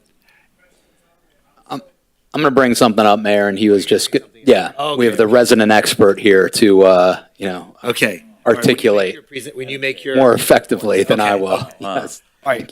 Chris, Business when we, four- for next week, I'm sorry, Mayor, when we get this information for the next, in 2 weeks, conference meeting, in the backup, can you just make it easy for us and have all those exhibits from the comprehensive agreement and just include all of that in that backup as opposed, we didn't get any backup for this one, but. There wasn't any to include. Right. But Until late if- yesterday. Whatever you can give us, all the detail, that would be really helpful. Understood. Thank you. Okay, business for city manager recruitment. I guess we have to do a couple things here. One, I think we should make a decision today about an interim city manager. Does that make sense to everybody? Yes. Okay, anyone have any recommendations? I think, well, I'm happy to talk, but yeah. Go ahead, Vice Mayor. So a couple thoughts, Mayor, obviously up to you all. So I think during this time, I think it's really important to have consistency in the organization with an internal leader, internal interim, who, has been walking along with the process, understands the topics. I think it is important to try to appoint someone as interim as soon as possible so that Chris's last day is July 22nd. Is that right, Chris? Correct. So I think we want to take advantage of Chris being here, download all the information from him. I think also when we look at hierarchy, I think our two assistant city managers are probably the most qualified and capable to make that decision, to fill that void that Chris is going to be leaving. And I think that in terms of the two, would you like me to make a suggestion about who I think? So so who would you like to recommend? So I think both are very qualified and competent and able to do it. Just personally, I think Greg might be the right fit, just given his past city manager experience. So I think having Greg as an interim would be a good step. Does anyone else have any thoughts on that? I agree with the Vice Mayor, but I do want to have a discussion about what that interim means. And I think when we hired Chris, I'm not sure we did an interim. I think we just hired Chris. Correct. As the city manager. So I want to just discuss that process. If we do this as an interim, I'm not so sure what's the difference, because the position is an at-will position, and if we found out that we did hire a new city manager and for whatever reason it wasn't working out, we would have recourse to change direction, I believe. So I just want to have a discussion more about why it has to be interim as opposed to just making that appointment. But I'm open up to all those kinds of discussions. But I agree with the Vice Mayor's choice on that. Okay, anyone else have any thoughts on that? I'm personally in agreement with that. I think that Greg would make a great interim city manager, but there are two issues that we're going to discuss today. One is an interim, and then the process for selecting the permanent one. Sorry, say that, Mayor, again? I just didn't hear that last sentence. I said I think the issue is there are two issues today. One is selecting an interim, and then making a decision on how we're going to select the permanent city manager. So we'll get to that second one in a minute. Let's just all decide on who the interim was. I would support Greg being the interim. Are you going to be here through your last day, or are you taking vacation days? I'll be here. You'll be here? Okay. Is it, so Commissioner Glassman, were you saying you're interested in looking at not having an interim and just going to permanent, or? He wants to appoint Greg as permanent. Permanent, okay. Right, like we did with Chris. Is that what we did with Chris with you? Yes. I just forget, we just Yep. made you permanent. Yeah, so I'm very interested in that too. I think, and Alan, correct me if I'm wrong, or Chris, contractually, is there a contractual difference between interim and permanent? Yes, yes. So an interim won't have a contract. So that gives you, if you want it, more flexibility with regards to any changes you may want to make further down the line. So, for example, you won't have like the various days of notice, severance, and so on and so forth. So it's it's more at will than a contract would be. With a permanent, you're going to negotiate a contract, and then you get into all the various provisions that you would have, as Chris does and as his predecessors did as well. Okay. So also, Alan, I'm sorry to interrupt. Go ahead. Alan, did we go straight to your position? You were not interim, right? I was interim. You were interim? We were interim, and you all did a national search, and we had about 50 candidates, and we went through a whole interview. You were interim. And David, you were interim or not interim? No. But not interim. No, we just hired David. No, too. he took over immediately. I was interim for 2 weeks. Oh, 2 weeks. Okay, thank you. And Alan, just another question. So I'm interested in making Greg permanent with benefits. I'm also interested, and I think this is where it would ultimately be Greg's decision, but I think Tarlisha is a fantastic part of the team. Is there any kind of way to encourage or support Tarlisha continuing to be part of the team and being an assistant city manager? Well, typically your assistant city managers don't have contracts. You can make that contractual. There's also the prospect of a deputy city manager, which is appointed by the commission, not by the city manager. So they work at the will of the city commission, not the will of the city manager. So those would be your options. Have you ever had a deputy? Interesting. No. We did at one point. We had Rob Hernandez was a deputy. Oh, I'm sorry. It was appointed by interesting. the commission. So For like a minute. For a minute, yeah, for a minute and a half. Yeah. I don't know if that would help the person to be under our. What do you mean? Come on, we're great. Yeah, I don't. So- I wouldn't want to be. Don't micromanage Rather you be all under the are. city manager. So, Mayor, I'd be interested in making Greg permanent. I'd also be interested in, so just exploring that possibility with Tarlisha. If she's interested, and just Greg's feedback as well on that. So those are some All right. thoughts I have. Commissioner Moraes, do you have any thoughts on that? The proposal is to make Greg the permanent replacement. Well, if that's the will of the commission, I certainly support that.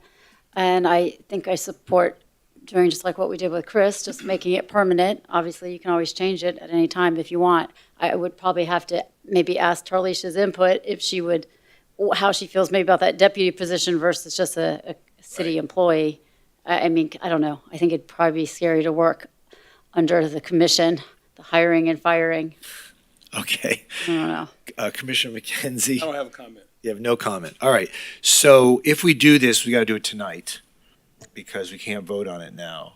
So, and I'm in support of that. So, It would be by resolution. You could do it tonight, but since the effective date isn't until, your effective date won't be able to be until July 23rd. Right. Because you can't have two city managers. just like when you So- resign, you pick a Right. date that's effective. So, I mean, we could try to draft something tonight. The thing is, if you're going to make him a permanent, you don't have a contract, you don't have terms, you don't have anything like Right. that. So I think we should we'd have wait. to wait. Yeah, we have plenty of time. So can we If have, it's interim, we could do interim quickly enough because there's no contract.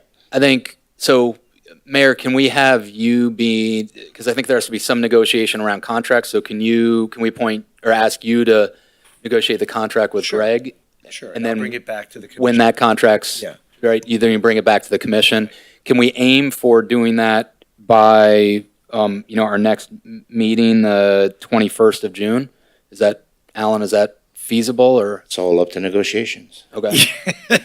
What about hiring Greg's replacement? Do we need to fill that also? Well, that he That's does. done by the He city does manager. that. First of all, we That's need done to by ask him. Greg. Yeah. Greg, could you come up here, please? Well, if he doesn't start until July, wouldn't you kind of want that person kind of in place? Maybe Chris could help find that person. So that the position isn't gapped too long. Greg, is this a position you are interested in accepting? Yeah, right. Do you want this job? Good afternoon, Sure, Mayor right now. and members of the City Commission. Greg Chevry, Assistant City Manager. I am very flattered, delighted of your nomination, and I am very also excited about this wonderful opportunity. And I would greatly want to be your next city manager to fulfill all the projects, the vision, and all the things that you all have started. And I want to make sure that these, with the wonderful team that we have here, come to fruition. Absolutely. Okay. All right, so let us agree right now then to appoint Greg as an interim and then with the expectation of making him permanent. And in the meantime, I will accept the role of acting on behalf of the commission to work out a contract with you, and then we'll bring it back to the commission. Yeah, I don't think we need to appoint him interim yet, correct me if I'm wrong, but I think Chris is city manager until July 22nd. And so I think our intent is on July 23rd, Greg would become permanent. Well, assuming we'll get it all done by then, we should be able to. Oh, you're going to make quick work You of it. don't know me. Yeah, crack attorney that you are. Attorney on That's crack. shopping. In between shopping, Mayor, you'll get it done. So again, the aim. In your point. The aim is by June 21st to come back with a contract for Greg to be the permanent city manager starting July 23rd. Is that making sense? Okay, that's fine. And then Mayor, is it also appropriate to ask you to engage with Tarlisha about this discussion around deputy city manager and if that's something she's interested in or that possible negotiation? I'll be happy to talk with her and get her feedback, sure. Okay. All right, great. Chris Allen, is that good? I mean, are we Certainly, heading yeah. right it's- procedure? Certainly have the authority to make that direction, and we'll execute on it. Okay, great. And Okay, you all very good. really want to wait 6 weeks until July 23rd to start looking for Greg's replacement? Because that'll, like I Well, said. that's something he's going to do. It's under his, it's You're under okay, his. Greg? I mean, gapping that position for a couple months, why we just at least start putting putting it out there that we're looking for one? Yeah, absolutely. I'm very flexible, and we can certainly work on those details very soon. We start advertising it or something, no? We start getting applications? That's going to be his. Or he choice. might Okay, want to okay, hire. all right, fr- you'll he might figure it wanna out. hire from within. Yeah, he can hire, Right. I think we're Hire from advertising within. by talking about it right now, so, All right, Right. okay, that's true. Yeah. great. Thanks, Okay, Mayor. very good. Commissioner reports. Commissioner Moritas? Oh, nothing too much. I had a great Galleria meeting last night. We had about 300 people there. The Galleria. 300? Yeah, we had a lot of people. Ooh. It was it was great. All the residents were very respectful. We had a really great dialogue. I think we came up with some good compromises and solutions. So I believe from my district, what they're saying is that we all want this mall to be renovated, revitalized. We have to work on a few details. Do you want to know some of the details now or no? No, Let me tell you. Okay, all right. We have to work on a few details, but I think we will, and I think we'll come up with a good solution in the end. Okay. Commissioner McKenzie, do you I have have no no reports? Okay. report. It is public that I'm resigning, and we will try to have a election to save the city money at the same time in November. So it's public, but I just wanted to give my colleagues that courtesy in person. Well, we appreciate that. What are we going to do for a whole week? We'll be the only people on the commission. Oh, you and What do you mean Steve. a whole November week? 7th and the next week after. Well, I think you have to have a whole commission no, meeting. the election's November 8th. Not going to be seated or Then when do they get seated? Do we have to set that date, Alan? And It's going to be the two we have of to you set all. that date? I'm sorry, I was trying to multitask. No, it's When are we going to set a date for the actual swearing in of the 3 new commissioners in November? That by charter is actually 1 week later. So It we will be have 1 week times later. that we've put in a date, I believe, into the resolutions. Well, the reason I'm also asking is, do we meet on, what's our first meeting in November as a commission? 14th? No, The 8th. the 7th or the The day 8th? after we resign. It is the 8th is our first meeting? No, I'm incorrect. I'm sorry. When is the first Tuesday of November? I'm sorry. That's The good. first of the clerk. It's November 8th, so it's the day after. No, wait, I thought it was. It's the day after they resign. So how do we have a meeting with just No, no. 2 of us? Our meeting's November 1st. Our Oh. meeting's Oh, November you're 1st. right, There you you're right. go. Okay. We Never resigned the mind. 7th, so It's you're November- next. So I was So we're right. fine. So the next meeting is the 15th. And I 15th. said we'll just have one, just the two of us. Well, we have to have a swearing in before the 15th of November. We have to Yeah, have I a know. quorum. That's all. Yeah. Before the 15th, that's all. So The we have to election's have on a the 8th, and they have to be sworn in before the 15th, or else we can't meet just 2 We of should us. probably have the swearing in on the 9th Well, the next day? Well, soon. because we can't, That would be preferable, because that way there's no gap in, we don't say, want an emergency occurs. Otherwise, technically, No we quorum. would appoint somebody for a week, which seems kind of silly, yeah. Yeah. just We don't to have to be there in declare case of an But emergency. I don't know, we allowed to appoint anyone, it's less than 18 months. The charter in the interim government section would require you, because you don't have a quorum of the city commission. I think we go with the require you mayor's to- recommendation on The city manager, The actually. next day. So the city manager would have to appoint someone This for a opinion week. is getting Yeah, cloudy. let's just do it the next day. So the next day, we'll have the swearing in, and we'll have, on the 9th, right? Yep. Okay, that's good, then there Right. won't be any gap. No gap. No gap. Too many people talking. Okay. Sorry, the clerk was trying to point out something. Can you point it out to them? in the resolutions to call the special elections, we have the term will start at 11 a.m. on Tuesday, November 15th. Oh, swear him in that day. Right, but does that make sense? That's what we did. We were sworn in and we went right into a Have to- commission meeting. We're gonna have that 1 Yeah. week gap. No. You can appoint somebody for, The first time I was sworn in the night of, and then the second time, just before the commission meeting as well. So the notices have already said they're sworn in on the 15th? We haven't. No, these are the walk-on resolutions we're going to have tonight. Oh, well, can't we change that? We're gonna have to change it. Well, the charter says a week, but, Yeah, but also have results. What did Have mine certified say? results. But we can change the charter because we're the commission. certified results. We won't have results.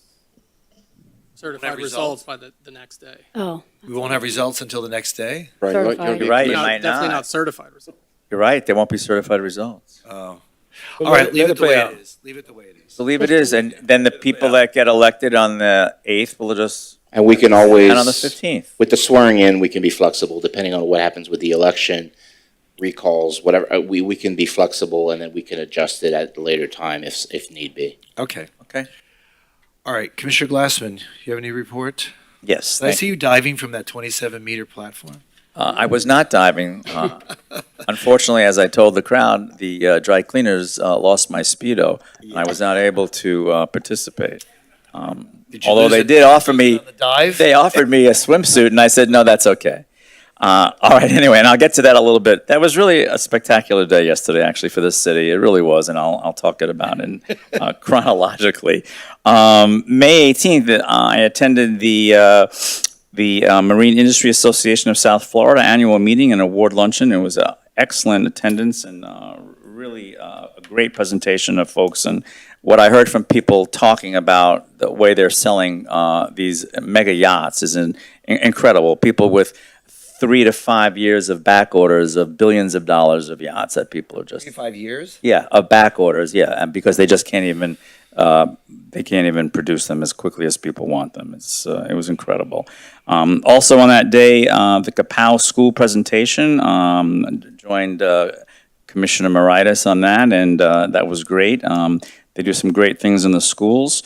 I've been attending a few more of the International Swimming Hall of Fame special meetings and Flagler Village Civic Association meetings. I wanted to also mention CBA membership meeting as well.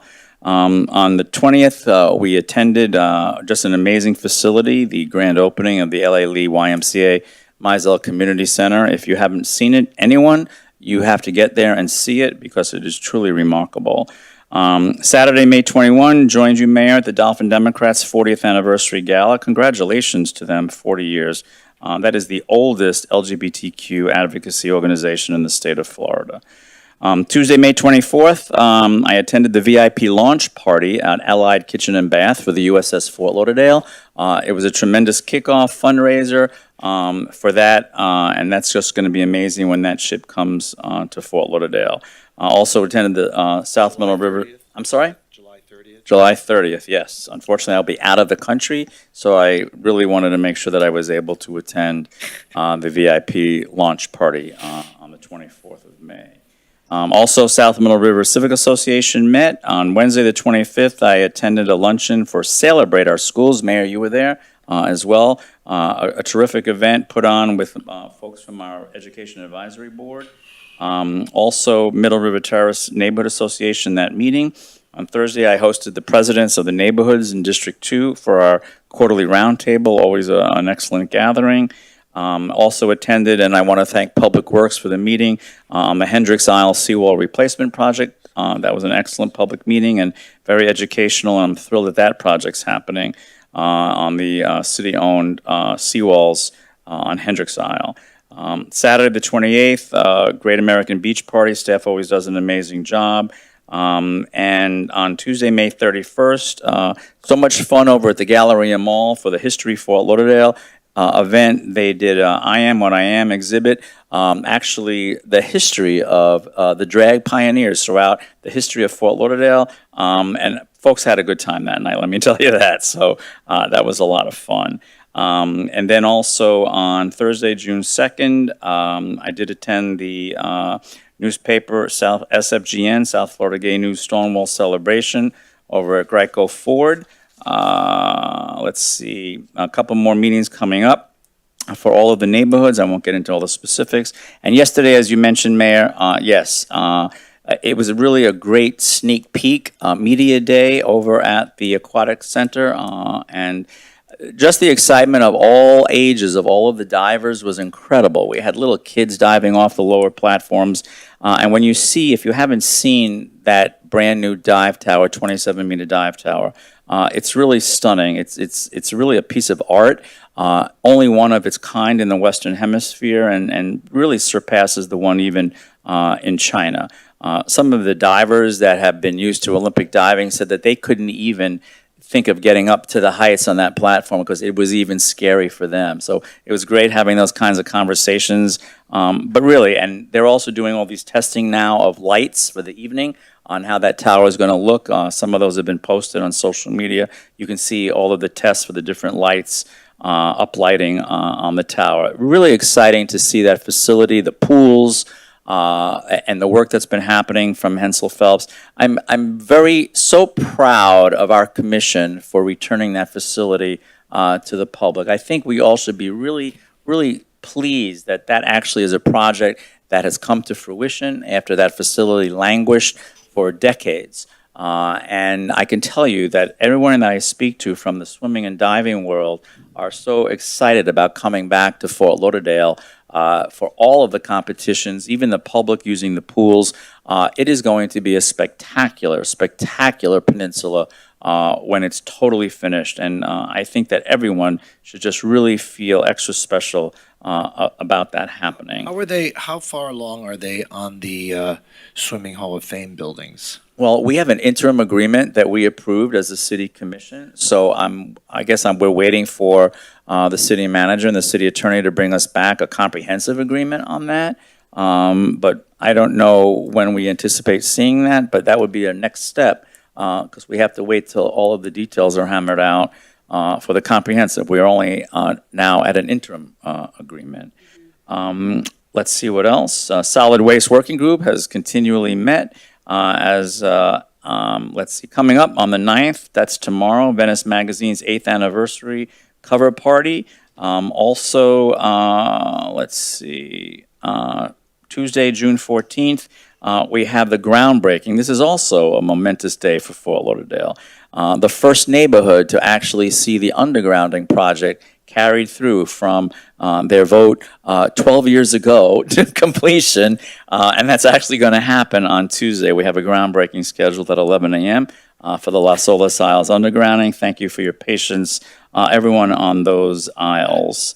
We also have coming up this weekend in Wilton Manors, but starting actually as a staging area in Fort Lauderdale, the Stonewall Pride. And then, of course, June 19th, we have Juneteenth and Father's Day.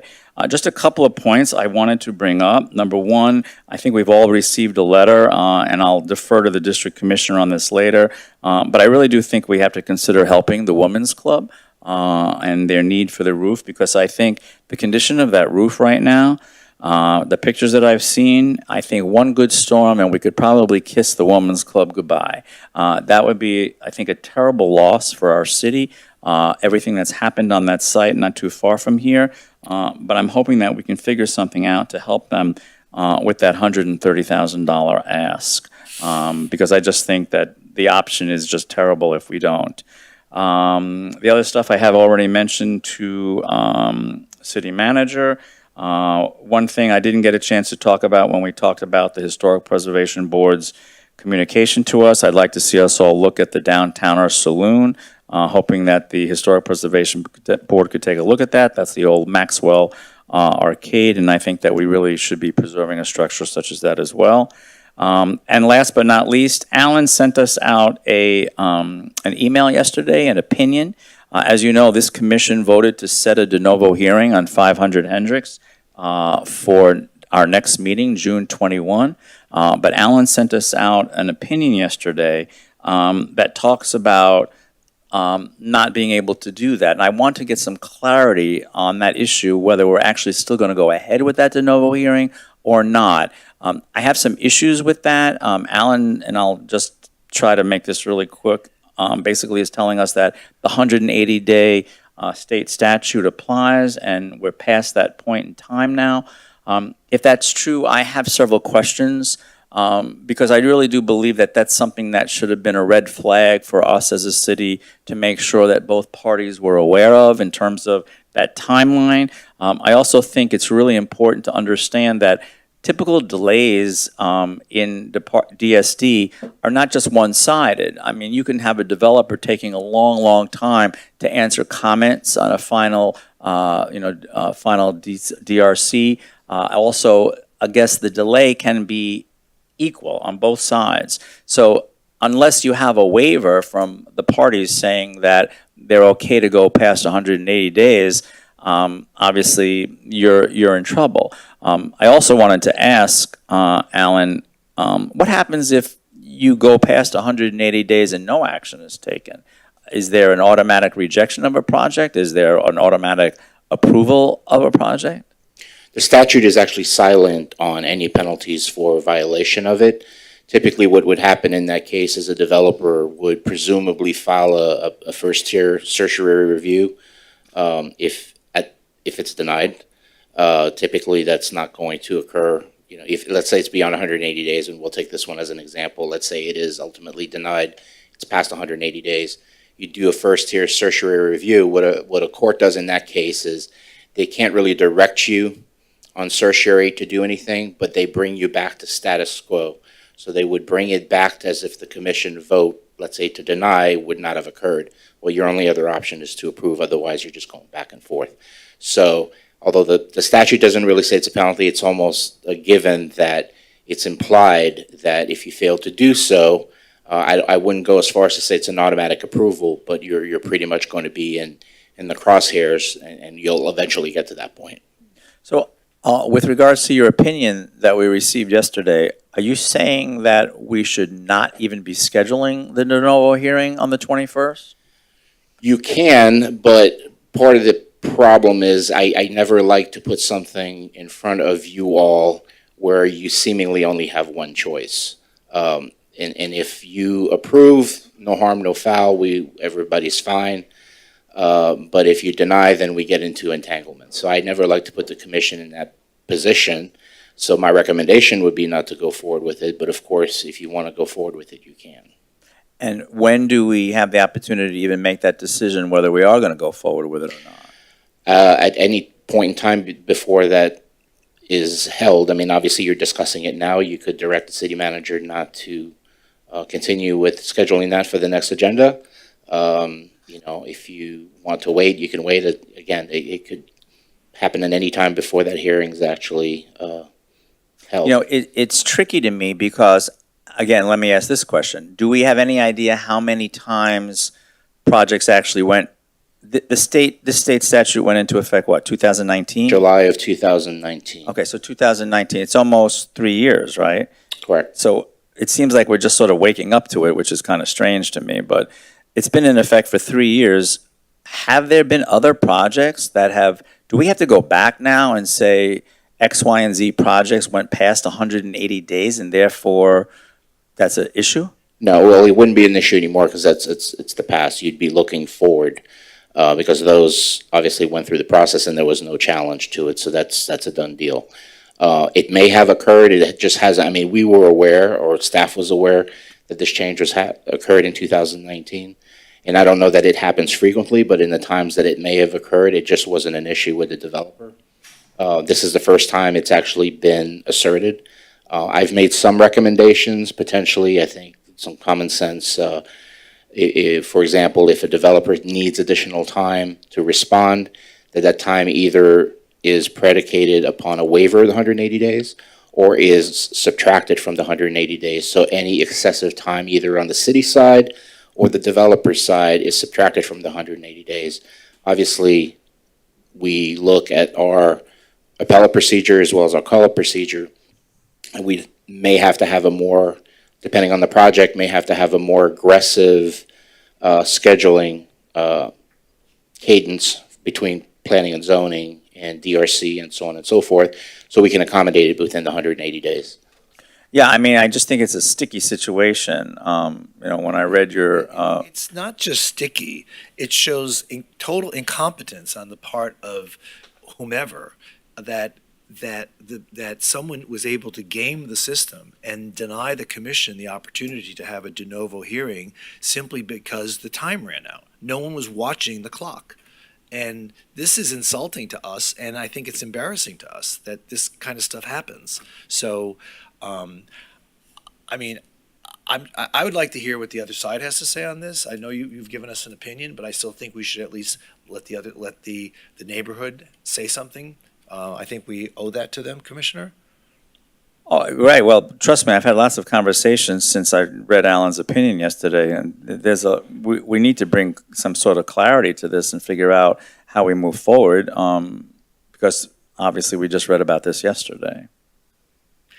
I mean, the argument makes sense, but I think I would want to hear the other side to this. But anyway, we're just on commission reports right now. We're not. Right, anyway, I wanted to bring it to our attention because I think it's really important, and I know that we voted. Keep it light. Keep it light. And Mayor, I'll go back to the high diving platform. And Mayor, just so Yeah. you know, although you do want to hear from the other side, that's fine. My opinion does take into account the other side's arguments as well, so I address those in my opinion. I know it does. I know. Yes, and I read the council's emails before that for the neighborhood. But we are going to have to decide whether we're going ahead with that de novo hearing and then see what happens. I mean, I know that the developers team and the neighborhood have still been meeting, and I'm hoping that there can be some sort of meeting of the minds there where there is something that's agreed upon, and maybe we won't even have to move further down the road on this. But we do have to consider it because, as I said, we did vote to set a de novo hearing on the 21st. Okay, and that's it from me. Thank you, Okay, Mayor. Vice Mayor.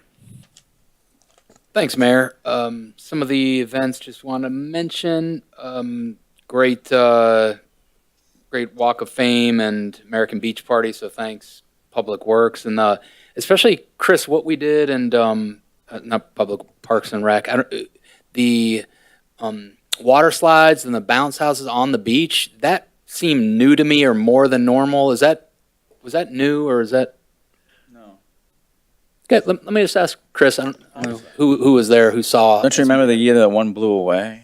Oh, I remember. I just asked if that's more. Yeah, I was there, helping. Yeah. So I think we've done that for Great American Beach Party. They've been in different places. When I got here, they was in the middle of the street. So the movement to the beach might be a location change. Yeah, I think it. Because it was wholly contained between Las Olas Boulevard and about Beach Place for the first Right. several years, as I recall that event. So maybe I'd have to look at parks and see if Phil can help me out at all. Is that right? Okay, the same number? It was the same number as we've always had? Okay, well, it was great. It was great. We had so many members of the community out there taking advantage of the free, rides and water slides, and it was I just thought it was fantastic. So thank you for that. That was just great. Were you in the bounce house? I thought I saw you in there. I almost got on the bounce house. I was tempted. Just stuck with the water What's your slide. favorite? He kicked his daughters out and he went in. Exactly. So that was just wonderful. The Memorial Day ceremonies were fantastic. So thank you for all those that make that possible. That was wonderful. The team member Ryan Thomas kicked off the Special Olympics, kind of sending them Special Olympians leaving from Drive Pink Stadium to compete. It was great, just great event. And so appreciate that partnership and motivating them. Yesterday, I spoke at the Croissant Park fifth grade promotion ceremony. I never got promoted when I was in fifth grade, but they are now. So they promoted, which was great. And Promote to what? Promoted to sixth grade, and higher earning potential. Evidently, I'm not sure exactly, but that was awesome. So just Like an extra stripe on your sleeve? I know something. I don't know what it is. It's Is that how you guys do it? right. It's a big promotion. So that was great, and just our our schools have just done such I think, a good job through some tough circumstances this time. Wanted to touch on, Mayor, Nilda Comas, who's, I think you all probably know well and know her great work. She is, as many of y'all know, there's 2 statues allowed for each American state in the nation's statuary hall in D.C. So Nilda has sculpted the one of Dr. Mary McLeod Bethune, which is going to be the first African-American woman statue in Statuary Hall. So that kind of unveiling and celebration is happening this summer. It's July 13th. There's a big event, and so Willie and I have been talking about this, and there's an opportunity for the city to kind of, whether it's participate in that, Mayor, having a representative there to speak, helping provide a little bit of funding. I think it's What day is this? It's July 13th, 2022, and Willie will be able to correct me or tell me where I'm off on. But it's at Howard University, and I think it'd be wonderful. I'm not suggesting myself at all, but for maybe one of us to be there as a representative or celebrating that, and then maybe I just want to lift up to the commission. I don't know the process for this, but possibly supporting that unveiling celebration. I think that the ask is maybe $5,000 to celebrate that. So I'll stop there, Chris or Willie, to clarify or tell me what if I'm kind of phrasing that right. Wait, you can't speak from there. Can you come up here? Really, come up. Can you come up here? We have to see your beautiful outfit. Well, okay, so we're going to end on a light note. Yes, I'm not done yet. Excuse me, my name is Willie Riddle, and I'm the artistic executive director of an organization called the Venetian Art Society, and Nilda is one of our members, and Nilda was chosen out of an international selection of contestants for the sculptors. Out of 1,800, she was chosen to build this statue for the state of Florida, for National Statuary Hall at the Capitol. And so there were 2 choices: Marjorie Stoneman Douglas and Dr. Mary McLeod Bethune. Dr. Mary McLeod Bethune won unanimously 120 votes. And so, at any rate, this is a 5-day series of celebrations in Washington, D.C. Last December, our organization held 2 events here in Florida that several of the commissioners and the mayor were involved in. And one of them was a concert. It was attended by 8 delegates from the National Statuary Hall at the Capitol.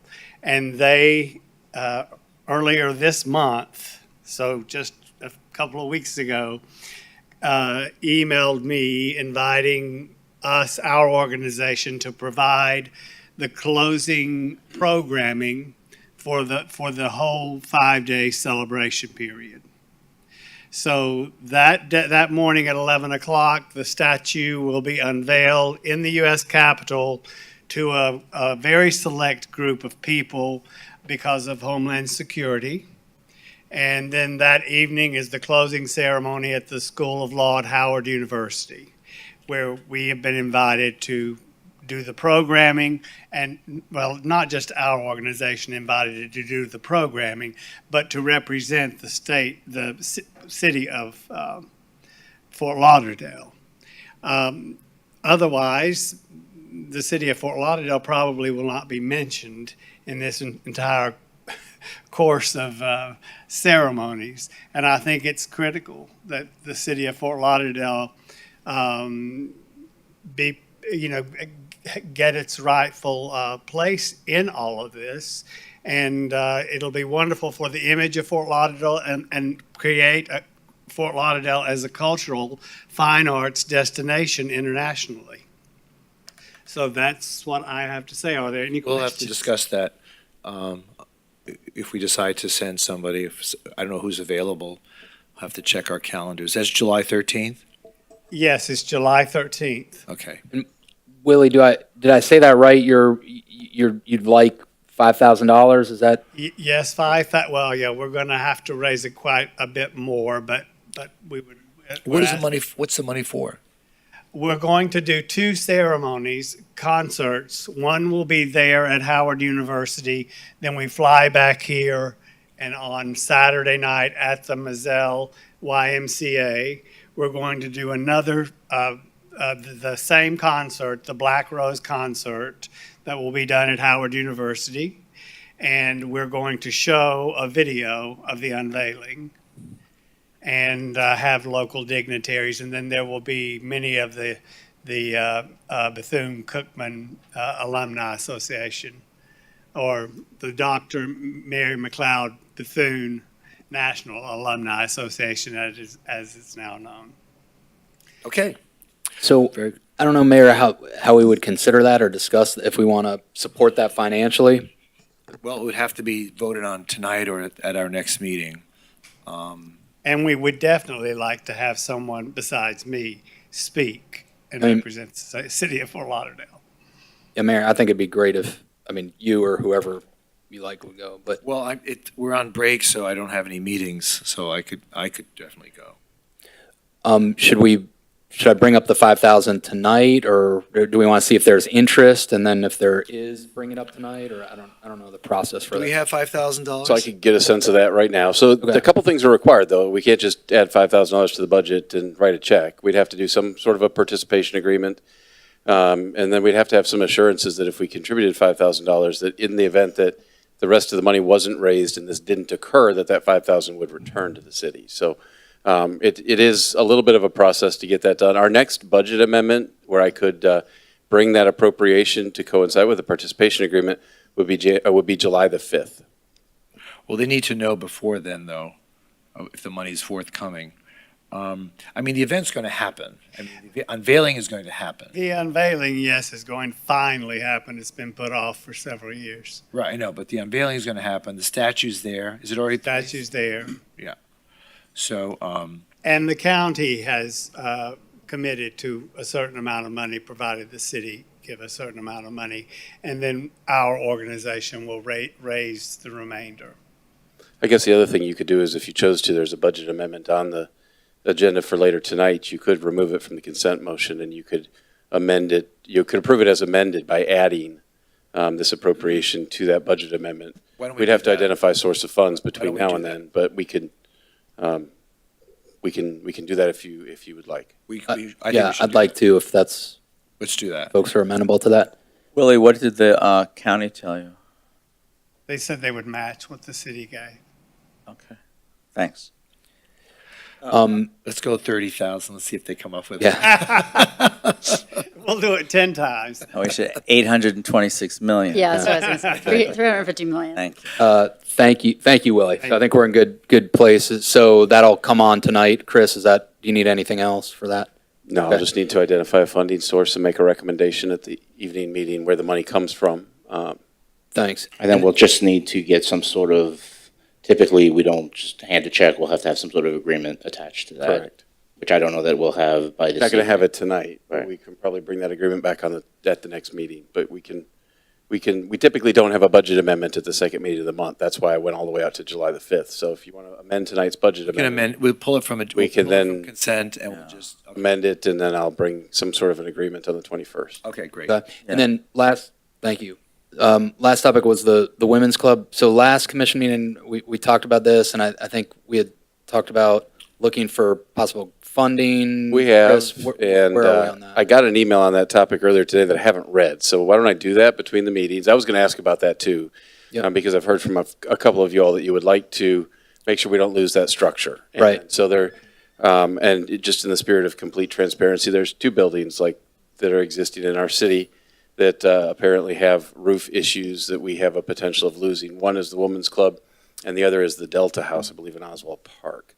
Sorry, say that again. The what? Delta House in Oswald Park. Okay. Is in a similar condition, although not a similar financial need to do a replacement. So I was going to ask you all, because I have now heard from many of you one-on-one that you would like to figure out a way to do this. If you would, then I will bring back that appropriation too. It would be about a $200,000 appropriation to do both of those locations. If you want to participate with them in those repairs, I just sort of needed some direction there. And, Chris, I've been given a lot of information about the Women's Club. Could we get some information on the Delta House? I have not received any information at all. yeah, they sent me a letter, or sent us a letter earlier. Just something, just so I could Can read you it. forward that to I us? can forward that letter. I'd be interested in both of those, to look at that. Has the Women's Club reached out to any other sources for donations, like developers or, there's a lot of activity going on in the city. And What about insurance?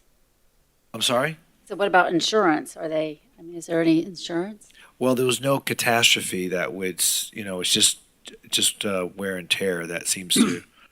So I don't think insurance covers that. But there are so many people who'd be willing to give $10,000, $20,000. It adds up. It just seems like just coming to the city to want to foot the whole bill. Let me see what I can do also before we commit to that. Okay.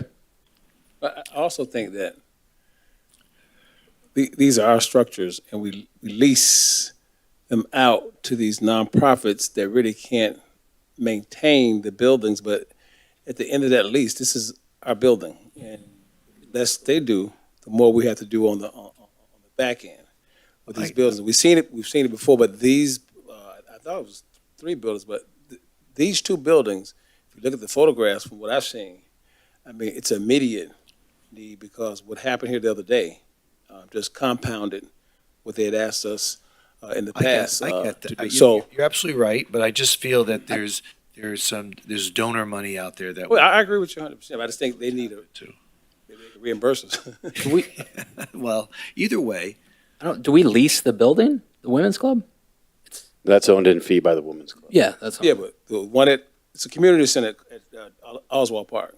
It's our building. That is correct. Well, that's different. Yeah, that's different. Yeah. But there's others I've seen like this that some of them we have in their agreements that we do it, and others they said that they do it. But I think in the future when you do these, we need to, if it's our building, we need to make sure that we can maintain that building. You're right. Yeah, I agree. Okay. Anything further? Mayor, thanks. That's it. Okay, great. Yep. I just have a few things.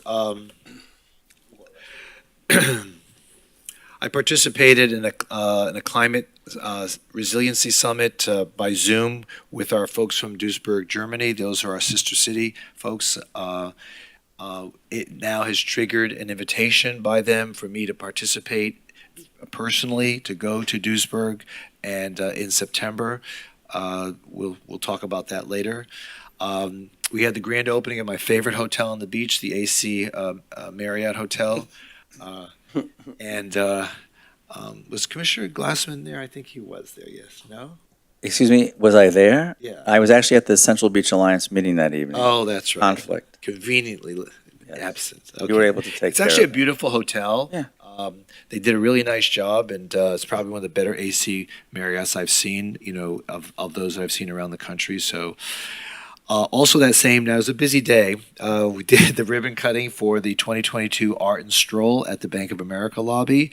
That was an exhibit of various local artists who displayed their art in, I think, 3 different buildings that night. Unfortunately, it was raining, so it was hard to go from building to building. And then right after that, I went back to the beach, and at the Fort Lauderdale Hilton, there was a wine tasting and wine pairing event with the Consul General of Hungary. There was a gentleman there who was a Michelin star chef who provided some really, really great food. So that was all in one night. So let's see, you mentioned a number of the other things. I don't want to repeat them. We had the grand opening of a new restaurant on Federal Highway called Chicken Kitchen. It's really, really great. The husband of, is it Jennifer Valape? Is that her name? The former TV personality? Yes. Her husband owns all the chain. I think there's like 20 or 25 of them. She was there to help participate in the event. I spoke at the Chamber event honoring unsung education heroes here in our community. And then after that, on May 26th, I was at the Las Olas Chabad Friendship Cafe Awards, where we presented certificates to approximately 50 individuals who participate in the Friendship Cafe, which is a wonderful business that's been established there by the Chabad, which they hire individuals who are they're autistic, they're Many different disabilities. many different disabilities, but really a great event and a welcome component to our community. You mentioned the Walk of Fame and Great American Beach Party. It was really great. But it was mentioned to me by others, including Commissioner McKenzie, that we seem to have moved it off the beach when the crowd is really on the beach. We probably would have had more participation if we left it on the beach, something we may want to think about. I did notice that, the crowd was all very excited over there in all the restaurants and bars that were already populated with tourists and guests. Let's see, the Memorial Day ceremonies, really great turnout at Lauderdale Memorial Park, as well as the Sandy Ninninger statue. Thank you all for who were able to be there to participate. I was also on a panel on May 31st at the Museum of Discovery and Science, along with County Commissioner Beam Fur, myself, and the CEO of the museum. We had a panel discussion on resiliency. The audience were high school students who were focusing on resiliency studies. So it was really a great moment. I was very proud to be part of that. And then on June 2nd, last Thursday, we hosted the Gumball 3000. I know none of you know what that is, but you do. Okay. So Very fancy cars. You went very shopping? fancy cars. Cars again. Very fancy cars. Nice. Super fancy cars. Very fancy. And it's an event in which you give a lot of money to participate, and it's supposedly a 2,000 mile race from Toronto to Fort Lauderdale. The terminus was supposed to be in Havana this year, but politics being the way they are, they couldn't do it in Havana, so they chose the Drive Pink Stadium. Some amazing cars. Really souped up Lamborghinis, Rollses, anything you can imagine, and imagine it. They were all painted and just amazing what people with money will do. Maybe we can raise our money from them, Willie. Yeah. It was a nice big party, and it was followed by a scrimmage match between two soccer teams, the drivers and a more professional group. It was really nice to attend that night. So coming up, June 11th, National Marina Day at Marriott Courtyard. There's a lunch, and we'll be presenting a proclamation. You're all welcome to attend. Also, June 13th, we are greeting a delegation of paramedics from our sister cities, Sao Sebastião, at 2:30 at City Hall. And June 20th, I'm giving welcoming remarks to the Florida Morticians Association at the Westin Hotel. Everybody loves Fort Lauderdale. So let's talk business, Alan. Now that the governor signed the new statute giving us greater flexibility to enforce noise laws, where do you think we can take it from here in trying to enforce the noise problems that we have on our streets? I think that's more of an operational issue for police. I will let you know as well that today, the governor also signed, I'm looking for it right now, hold on just a minute, dealing with ATVs and donuts and burnouts and so on and so forth. That's now unlawful on the Florida law. Now, you can issue a citation on that? Yeah, so I'll brief the commission. I'll send you an email. Got it? Okay. Yeah. I think it's HB 699. Or I get more complaints about that. I'm just telling you. And spectators and also social media planning for those events are also unlawful. Really? Yeah. So I'll send you a copy of the new law and sort of a synopsis. It's your guy. Thank you. Thank you, Ron. Now, where are we going with regard to our panhandling? You said you were going to revisit the wording of our panhandling ordinance. Right, so we're still working on that. I'm working with outside counsel who's litigating the case to craft, I mean, there's one we will have to repeal, which is the one that Right. deals with panhandling itself. The roadway canvassers, we're tweaking, we're working on some drafts to retweak, and we'll bring that to you once it's ready so that we. Can we have that sooner than later? Let me tell you something. At the U.S. Conference of Mayors, they have all these side meetings, and they have one on tech, and they have one on P3s, and then I attended one on homelessness. Okay, it was packed to the gills. Cities all over the country are just dealing with this, and it was my good fortune to sit next to the mayor of Portland, Oregon, and and we chit-chatted through the meeting, and at the end of the meeting, I said, "Did you learn anything?" He said, "Absolutely nothing." They don't present any particular solutions. Everyone was there looking for that silver bullet that's going to solve the problem of homelessness, but it has to be done on a city-by-city basis. Every city has to address it in the way that is most appropriate for the source of the homelessness. There was obviously some consistencies in terms of how people find themselves in homelessness. We heard stories about that, but we're not like Dade County where there's a dedicated source of funding with their 1 cent sales tax. So, but we really please need to redress that panhandling ordinance and try to get it together. We can, and it'll have some value, not a whole lot of value, but it's a step in the right direction.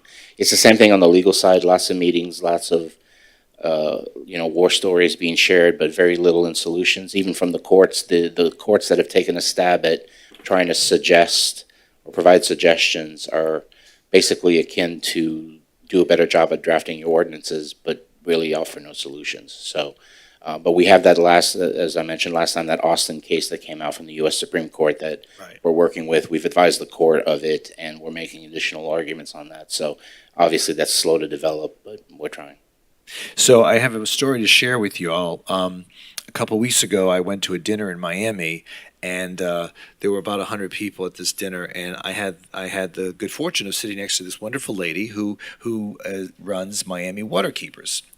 You've heard of them, right? So so we started talking about the work they're doing in Fort Lauderdale, and how great our relationship has been, and the things they've discovered for us, but I started talking about other things. I started talking about panhandling and how the courts have tied our hands, and this is getting ridiculous and all that. And little did I know that her husband is the judge that wrote the opinion that denied us the right to enforce our panhandling ordinance. So I did not know that until later, but I think I got the message across.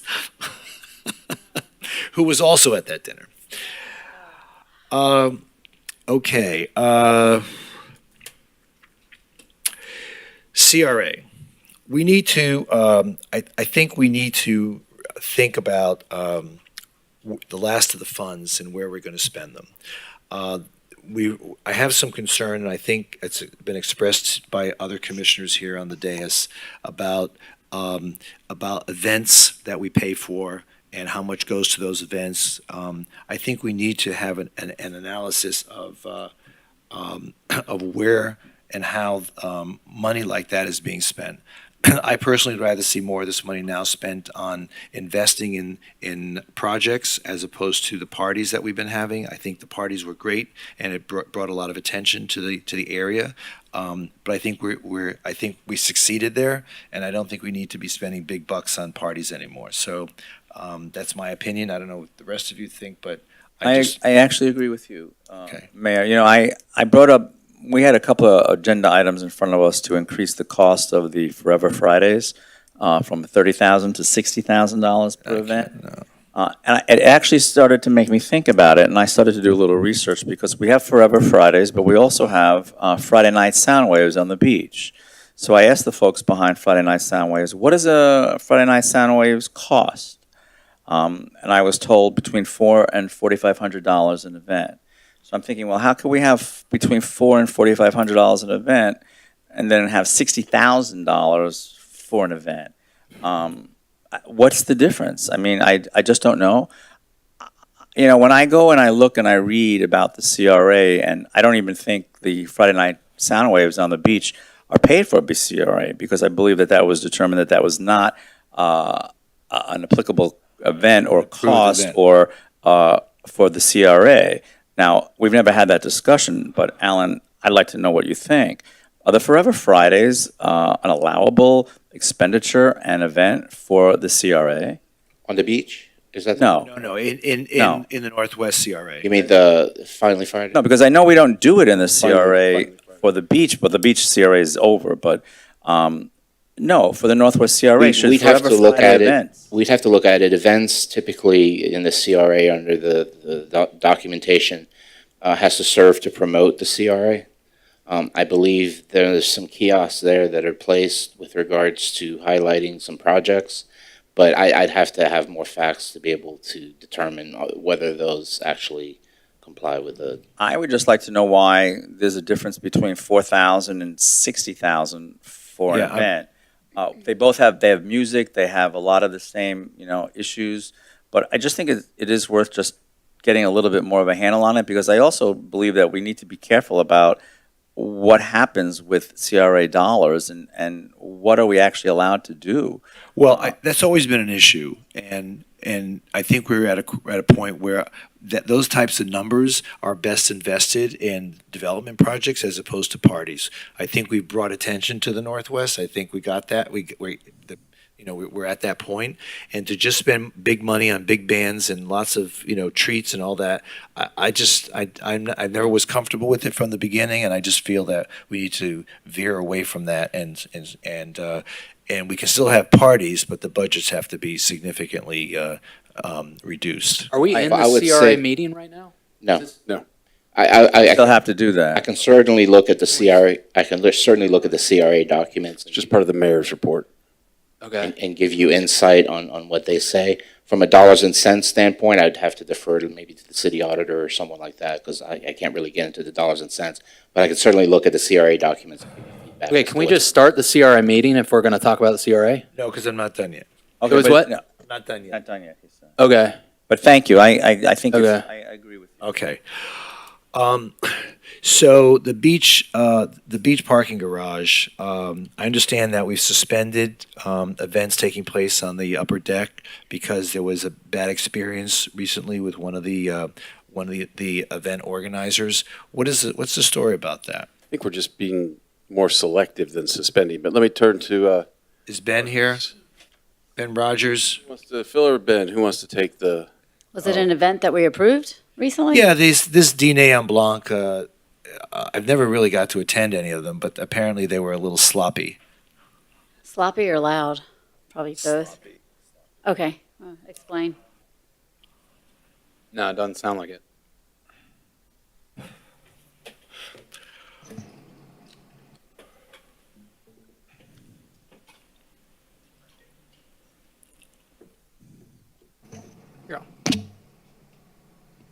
Hello. So, yes, so we did send up a Center Manager's Commission report. So after reviewing everything that the commission talked about with the events up on the deck, the idea was, and some of the concern was these one-time events that were coming up and kind of using the space and then leaving, and maybe not being from the area and not being a benefit to the overall city.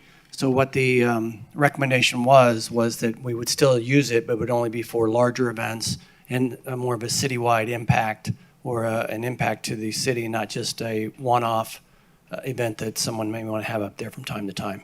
So it kind of was a culmination of all the discussion that the commission has had for the concerns up on the deck. And I think that's kind of where staff came from, and that was the recommendation. Well, what is that? How does that help the community by just having only larger events that are recurring each year? Why would that be an advantage to the city? One of them would be like in the concourse event, for example. That would be something that's bringing a benefit, and we think for the city and for the beach area, than maybe a birthday party or a wedding anniversary, things like that. So again, it's the commission's will. If we want to go back to renting it to individuals and groups that come in we can do that. This was just an attempt from staff to get better control and better organization on what took place up on the deck. Maybe we should get a bigger security deposit, because I understand this particular event damaged the bathroom and they left garbage on the site. Yeah, what happened, Mayor? I didn't hear about this. Well, that was one event. You're right. There was some damage done, and we got reimbursed for that. But again, this was, I think, more than just the one event. We've heard continuously, I think, from this commission, there was concerns on a lot of activity up on the deck, noise, late night activity, things like that. So this, again, was an attempt to corral that, I guess, and make it more of a venue for more of an overall benefit to the city, not just one-offs that would come in and do an event and then leave. But we can do whatever the commission would like. Okay. So what happened? There was damage to So the there was property? there's an international event that finds itself in different cities around the country and around the world, and it's called Dinner in White, Dîner en Blanc, and people they never announce the location until the last minute. Okay. And everyone dresses in white, and they bring their own food and their own wine, and they have a big dinner. And in some places they get 100 people, and sometimes they get 2,000 people. Okay. I think they've had it here a couple of times. They never announce where it is except at a commission meeting a month before when it's on the agenda. Exactly. I understand. But they don't tell anybody. Paying attention. Okay. Yeah. Are you finished? I'm done. I'm done. Sometimes So I'm just, anyway, never mind. They made a mess of the bathroom. I saw the Okay. pictures. It was kind of stupid that they wrecked stuff, and they left piles of garbage, bags of garbage on the site. So that was unfortunate. Okay, thanks. But the memo did say suspend, and that's why I was very concerned, because we designed it specifically to have events, not to suspend the events. So if you're saying you want to be more selective, that's fine. But I just want, I don't want to stop having events there. All right. Well, I mean, I've been up there, and it seems like that grass space could accommodate, 50 people maybe? No, Maybe about 100. somewhere around there. I mean, maybe, my concern was when we had some of these parties where it was like a tailgate on the upper deck, where you all go up there and you park, and then you make the entire upper deck a festival. That seemed a little over the top to me, and I don't know how many people were at this white party, but it seems like a birthday party or something, if a neighbor wants to do it, and we're just looking for a nice venue, and, we don't have a lot of reasonable Well, that's price. exactly. That's what Seems like something like that should probably be allowed without the amplified music and without all that, just as resident, maybe there's a resident program we can have, and maybe there's a cap of a certain amount of people or I guess cars, we can't really cap that. But I think I had more concerns when we kept approving these. Everyone's going to rent out the entire upper deck and just kind of have a jam session. I don't know, and kept waiving the times that they would have amplified music. Well, how big was this party? Was it? I'll leave it to their discretion. I think we can leave it to their discretion. I just was concerned about the word suspended. That's all. And I think we need to have opportunities for people who live in our city and pay taxes and our residents to have benefits, have some nice amenities. Yeah. And we keep doing all this stuff, but then we keep putting up fences around the residents who actually live here and keeping them out of our nice taxpayer-funded opportunities. So, I mean, even when we talked about, I know I brought this up at the Beach Community Center, some neighbors wanted to rent it. It was like $400 to rent it, the Beach Community Center, but for using the space. So I think we cut that price down. I just think we have to have some amenities that are reasonably priced for our residents. All right. I don't know what that means. Thank Sorry. you. I was thinking about my birthday party, actually, in September. No loud music. I'm reasonable. Last thing, our sister city Constanța in Romania is right next to Odessa, across the border, which is in Ukraine, and they're asking for help for Odessa. They're looking for generators, and they wanted to know if there's any way we would consider donating generators. Number one, I'm not sure what kind of generators they're looking for. Number two, I don't know how we would get them there. There must be a protocol through NATO that So we'll I follow don't up know on either that. off the top of my head. So I just want to put that out there in case, but I said, I will see exactly what that means before, I would ask that we do anything with regard to that. Okay, that's all I have. Do you want to do a quick CRA meeting? Because it's getting close to dinner time. Okay, so the conference meeting is now concluded. Thank you very much. Now we'll move on to the CRA board meeting. Mr. Clerk, could you please take the roll? Commissioner Moritas? Yes, here. Commissioner Glassman? Commissioner McKenzie? Vice Chair Sorensen? Yes. Chair Trentalis? Yes. M1, motion approving the minutes for the May 17th, 2022 board meeting. Do I hear a motion? Moved. Second. Moved and seconded. Please call the roll. Commissioner McKenzie? Vice Chair Sorensen? Yes. Commissioner Moritas? Yes. Commissioner Glassman? Yes. Chair Trentalis? Yes. Moving on to R1. I have a couple of people who signed up to speak, but I think just for questions. Minesh Patel. Minesh, you here? Just questions only, okay. When are we going to get this hotel built? So resolution approving the development agreement for the Development Incentive Program and approval of a second amendment to the to the commercial contract for the Comfort Suites Hotel DART project, and authorizing the executive director to execute any and all related instruments and delegating authority to the executive director to take certain actions. Someone like to introduce the resolution? Introduced. It's been introduced. Any Hey, questions?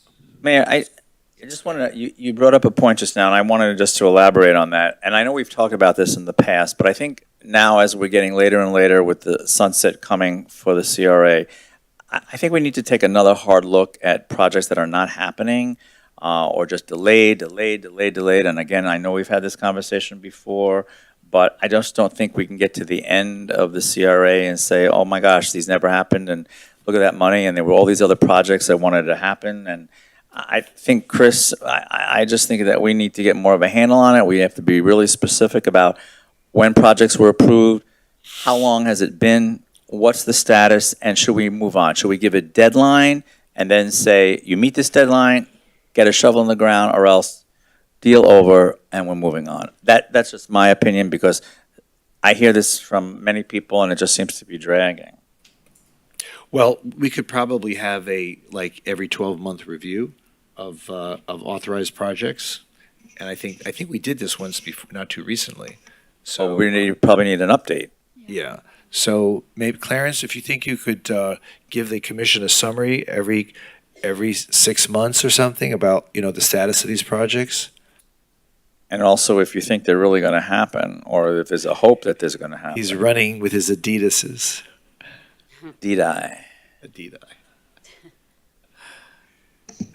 Good afternoon, Commissioners, Mr. Mayor, Vice Mayor, Commissioners. Yes, we've committed to giving you a status report, which we do have. And those projects that are assigned but not started, we have the status report right here. And again, we talked about this maybe 3 or 4 months ago. Right. We've committed to giving you all the information that you asked, milestones and everything. So we've started to address each and every project. There's about, I would say, 15 projects. And we do have a status report that we can forward to you. If you have any one specific in mind, I can give you a quick update on, a project if you are. Well, if you could submit that report to us, that would be nice. You don't have to, make a formal presentation, just so that we have something to look back on. And we voted on this, 4 years ago? Will do. No problem. Yeah, thank you. Thank you. Please call the roll. A resolution of the Board of Commissioners of the Fort Lauderdale Community Redevelopment Agency amending Resolution 19-07 to authorize a single payment of $3 million and modifying the closing date subject to certain terms and conditions, adding conditions to the transfer of real CRA property and providing for an effective date. Commissioner McKenzie? Vice Chair Sorensen? Yes. Commissioner Moritas? Yes. Commissioner Glassman? Yes. Chair Trentalis? Yes, and that resolution is approved. R2, a resolution of the City of Fort Lauderdale Community Redevelopment Agency to waive the maximum amount, award amount under the Property and Business Improvement Incentive Program, and to award an additional $70,695 in forgivable loan funding for a total of $295,695 to the Blue Tree Cafe. Can you kind of tell us why we're doing this? They run out of money, or the project costs more? Clarence? Sorry. Is that right? They're not PF Flyers. Clarence, quick question. Yes. Why are we doing this? Is the project costing more? They run out of money? What's? So this is additional scope. It did not run out of money. As you know, prices have increased. And for this particular project, is Blue Tree Cafe, which is the internet cafe restaurant that's going to be a vegan restaurant. The storefront where she's going, initially, based on the owner, it was built to be a retail storefront, but because she's putting in a restaurant, there is other special equipment that has to go in, vent, hoods, had to penetrate the roof, which was additional expense. She has to have a sump pump to go underground, which they have to break up all the concrete. I mean, it's additional scope. Well, it is a lot. Yeah, I mean, but we're also giving 90%, if I'm not I'm sorry? mistaken. We're giving 90% of the total cost of this project. And you know, now we're talking about a restaurant. And I mean, have you folks run a restaurant? She has a catering business. She's been catering for a long time, and now she's moving into a Retail? static space, a retail space, where she's going to be cooking out of an actual restaurant, Okay. and not a commissary kitchen or her home. All right. Anyone have any other questions? Someone like to introduce the resolution? It's been introduced. A resolution of the Board of Commissioners of the Fort Lauderdale Community Redevelopment Agency waiving the maximum forgivable loan award under the Fort Lauderdale Community Redevelopment Agency's Property and Business Investment Improvement Program for the project located at 612 Northwest 9th Avenue, Fort Lauderdale, Florida 33311, approving an additional $70,695 for the project, approving the First Amendment to the Property and Business Investment Improvement Agreement, authorizing the Executive Director to execute the First Amendment and all related instruments, and further delegating authority to the Executive Director to take certain actions and providing for an effective date. Commissioner McKenzie? Yes. Vice Chair Sorensen? Yes. Commissioner Moritas? Yes. Commissioner Glassman? Yes. Chair Trentalis? Yes, and the resolution is approved. Is there any further business of the board? There being none, the CRA board now concludes. We'll see you in a half an hour. Half hour.